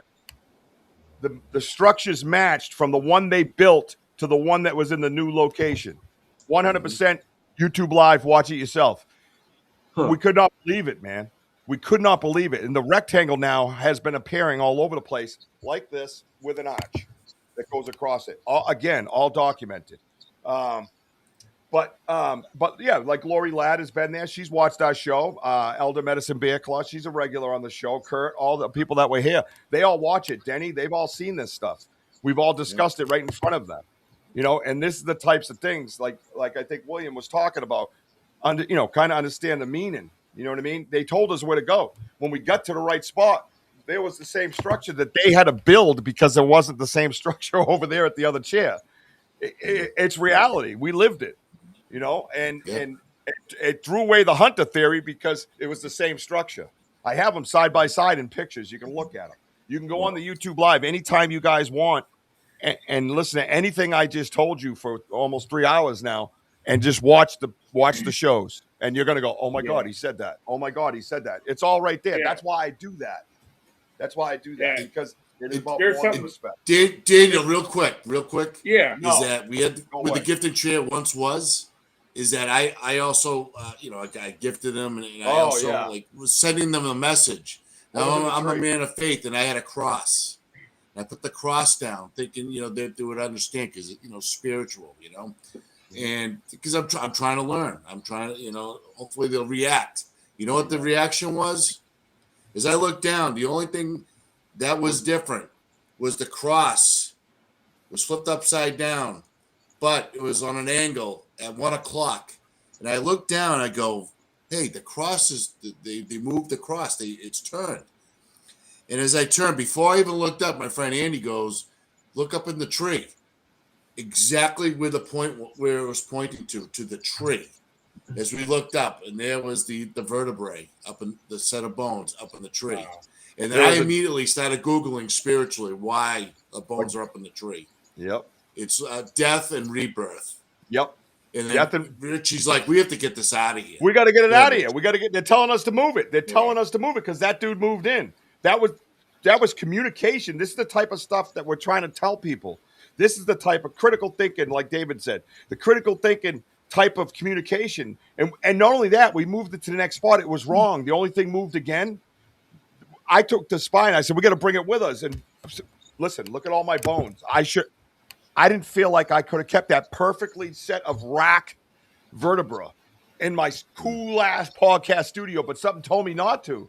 So we hung it up at the next spot. We come back, everything's the same. The spine's still hanging there and everything. But what's moved is the cross. The cross is pointing to the peat moss. I kept yelling, dude, they're telling us to go to that peat moss area right now. I'm telling you, bro. Didn't I say that? And we went to the peat moss area, and that's where the chair stands tonight. And that's where that structure was that matched the structure that we found over by the hunting chair. Huh. And by the way, when we got there, we hung the spine up to say, is this it? We come back, the spine's gone. It's never been seen again. Never been seen. We scoured the area. I said, dude, they told us we were right. They told us. And I looked at, and I kind of looked that up spiritually too. And it was they took it back. It was like basically, I can't remember exactly in the top of my head because I'm a little tired. But it's like, this is good. Yep, it's absolutely insanity. It's protecting us as much. They're protected, but they're protecting us. Mm-hmm.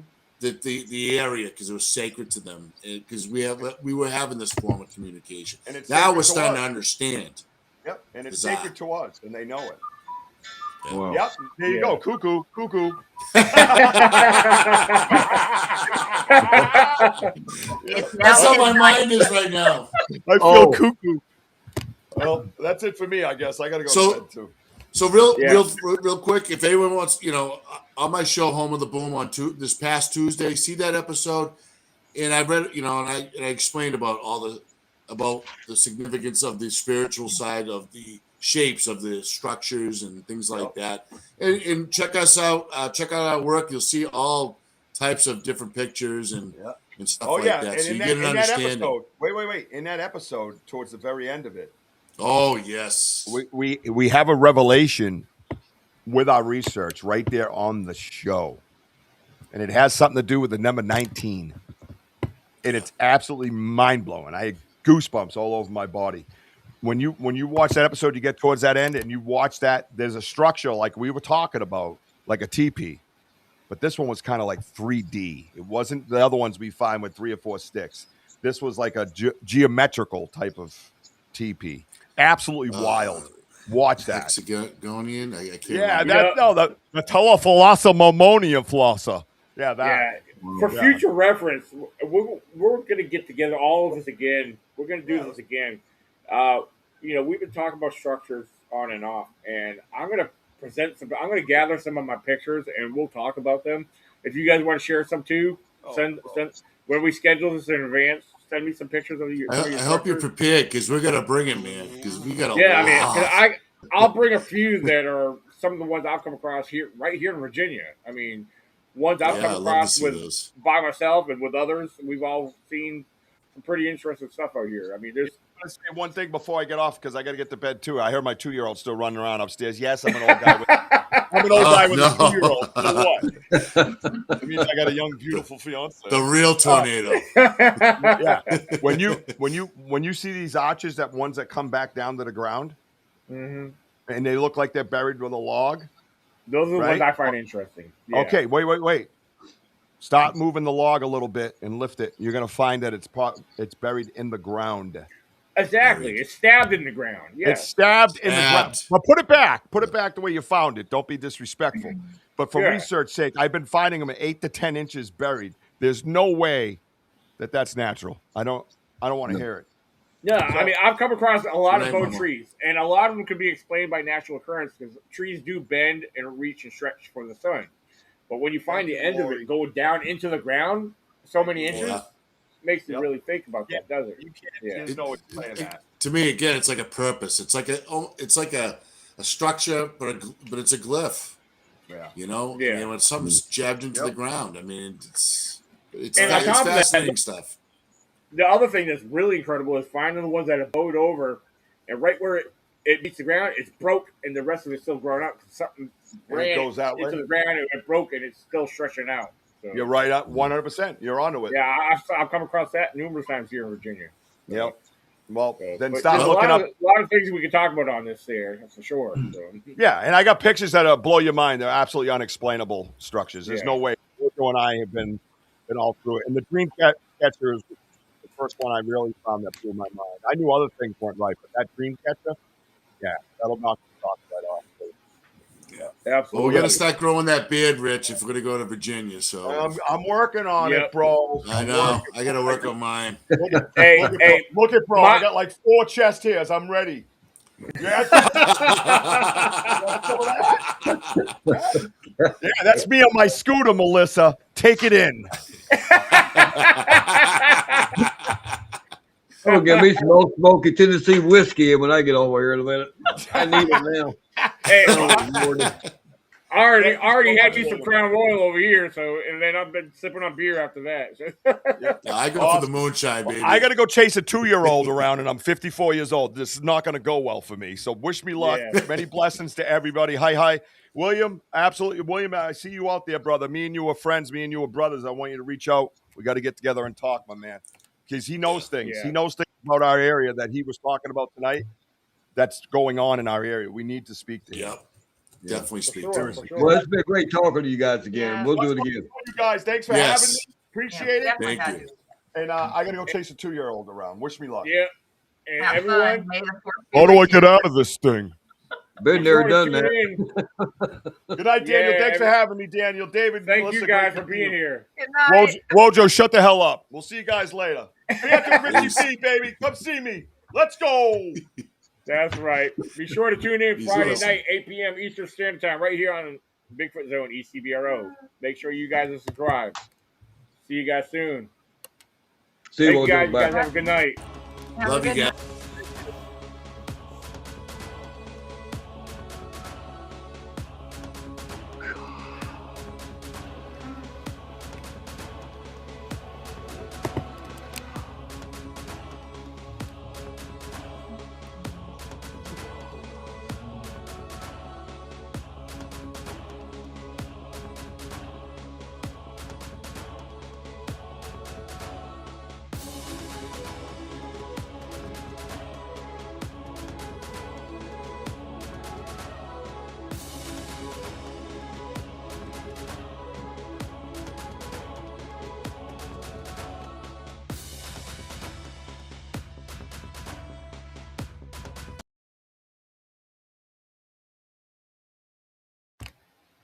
I want to thank everybody that's been on here tonight. You guys were awesome. Thank you for interaction through the live chat.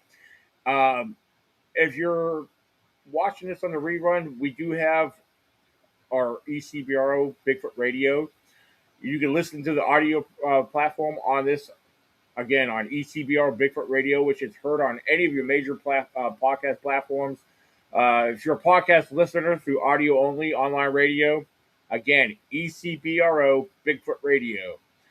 We are part of the Media Squash Network, and we appreciate your interaction. And be sure to follow, subscribe, and I can't thank you guys enough for being here tonight. You guys were awesome, and there's so much more we got going on. We have open discussions like we did tonight. We have eyewitness interviews coming up. We try to plan them out for every Friday night at 8 p.m. Eastern Standard Time. And sometimes we do schedule things very randomly. So just as long as you're subscribed and you click that little bell icon, you'll get the notification every time we go live. So thank you again. Keep it squatchy. And if you're not following me on Facebook, I'm Daniel Benoit, founder of the ECBRO, the East Coast Bigfoot Researchers Organization. And be on the lookout. Coming soon, streaming soon on the streaming networks is our Bigfoot research series, Bigfoot Explorers, and also Gone Rogue. It will be a Bigfoot series with me only. It's coming to the streaming networks in the near future. So follow me on Facebook, look me up. I'm all over. I'm not hard to find.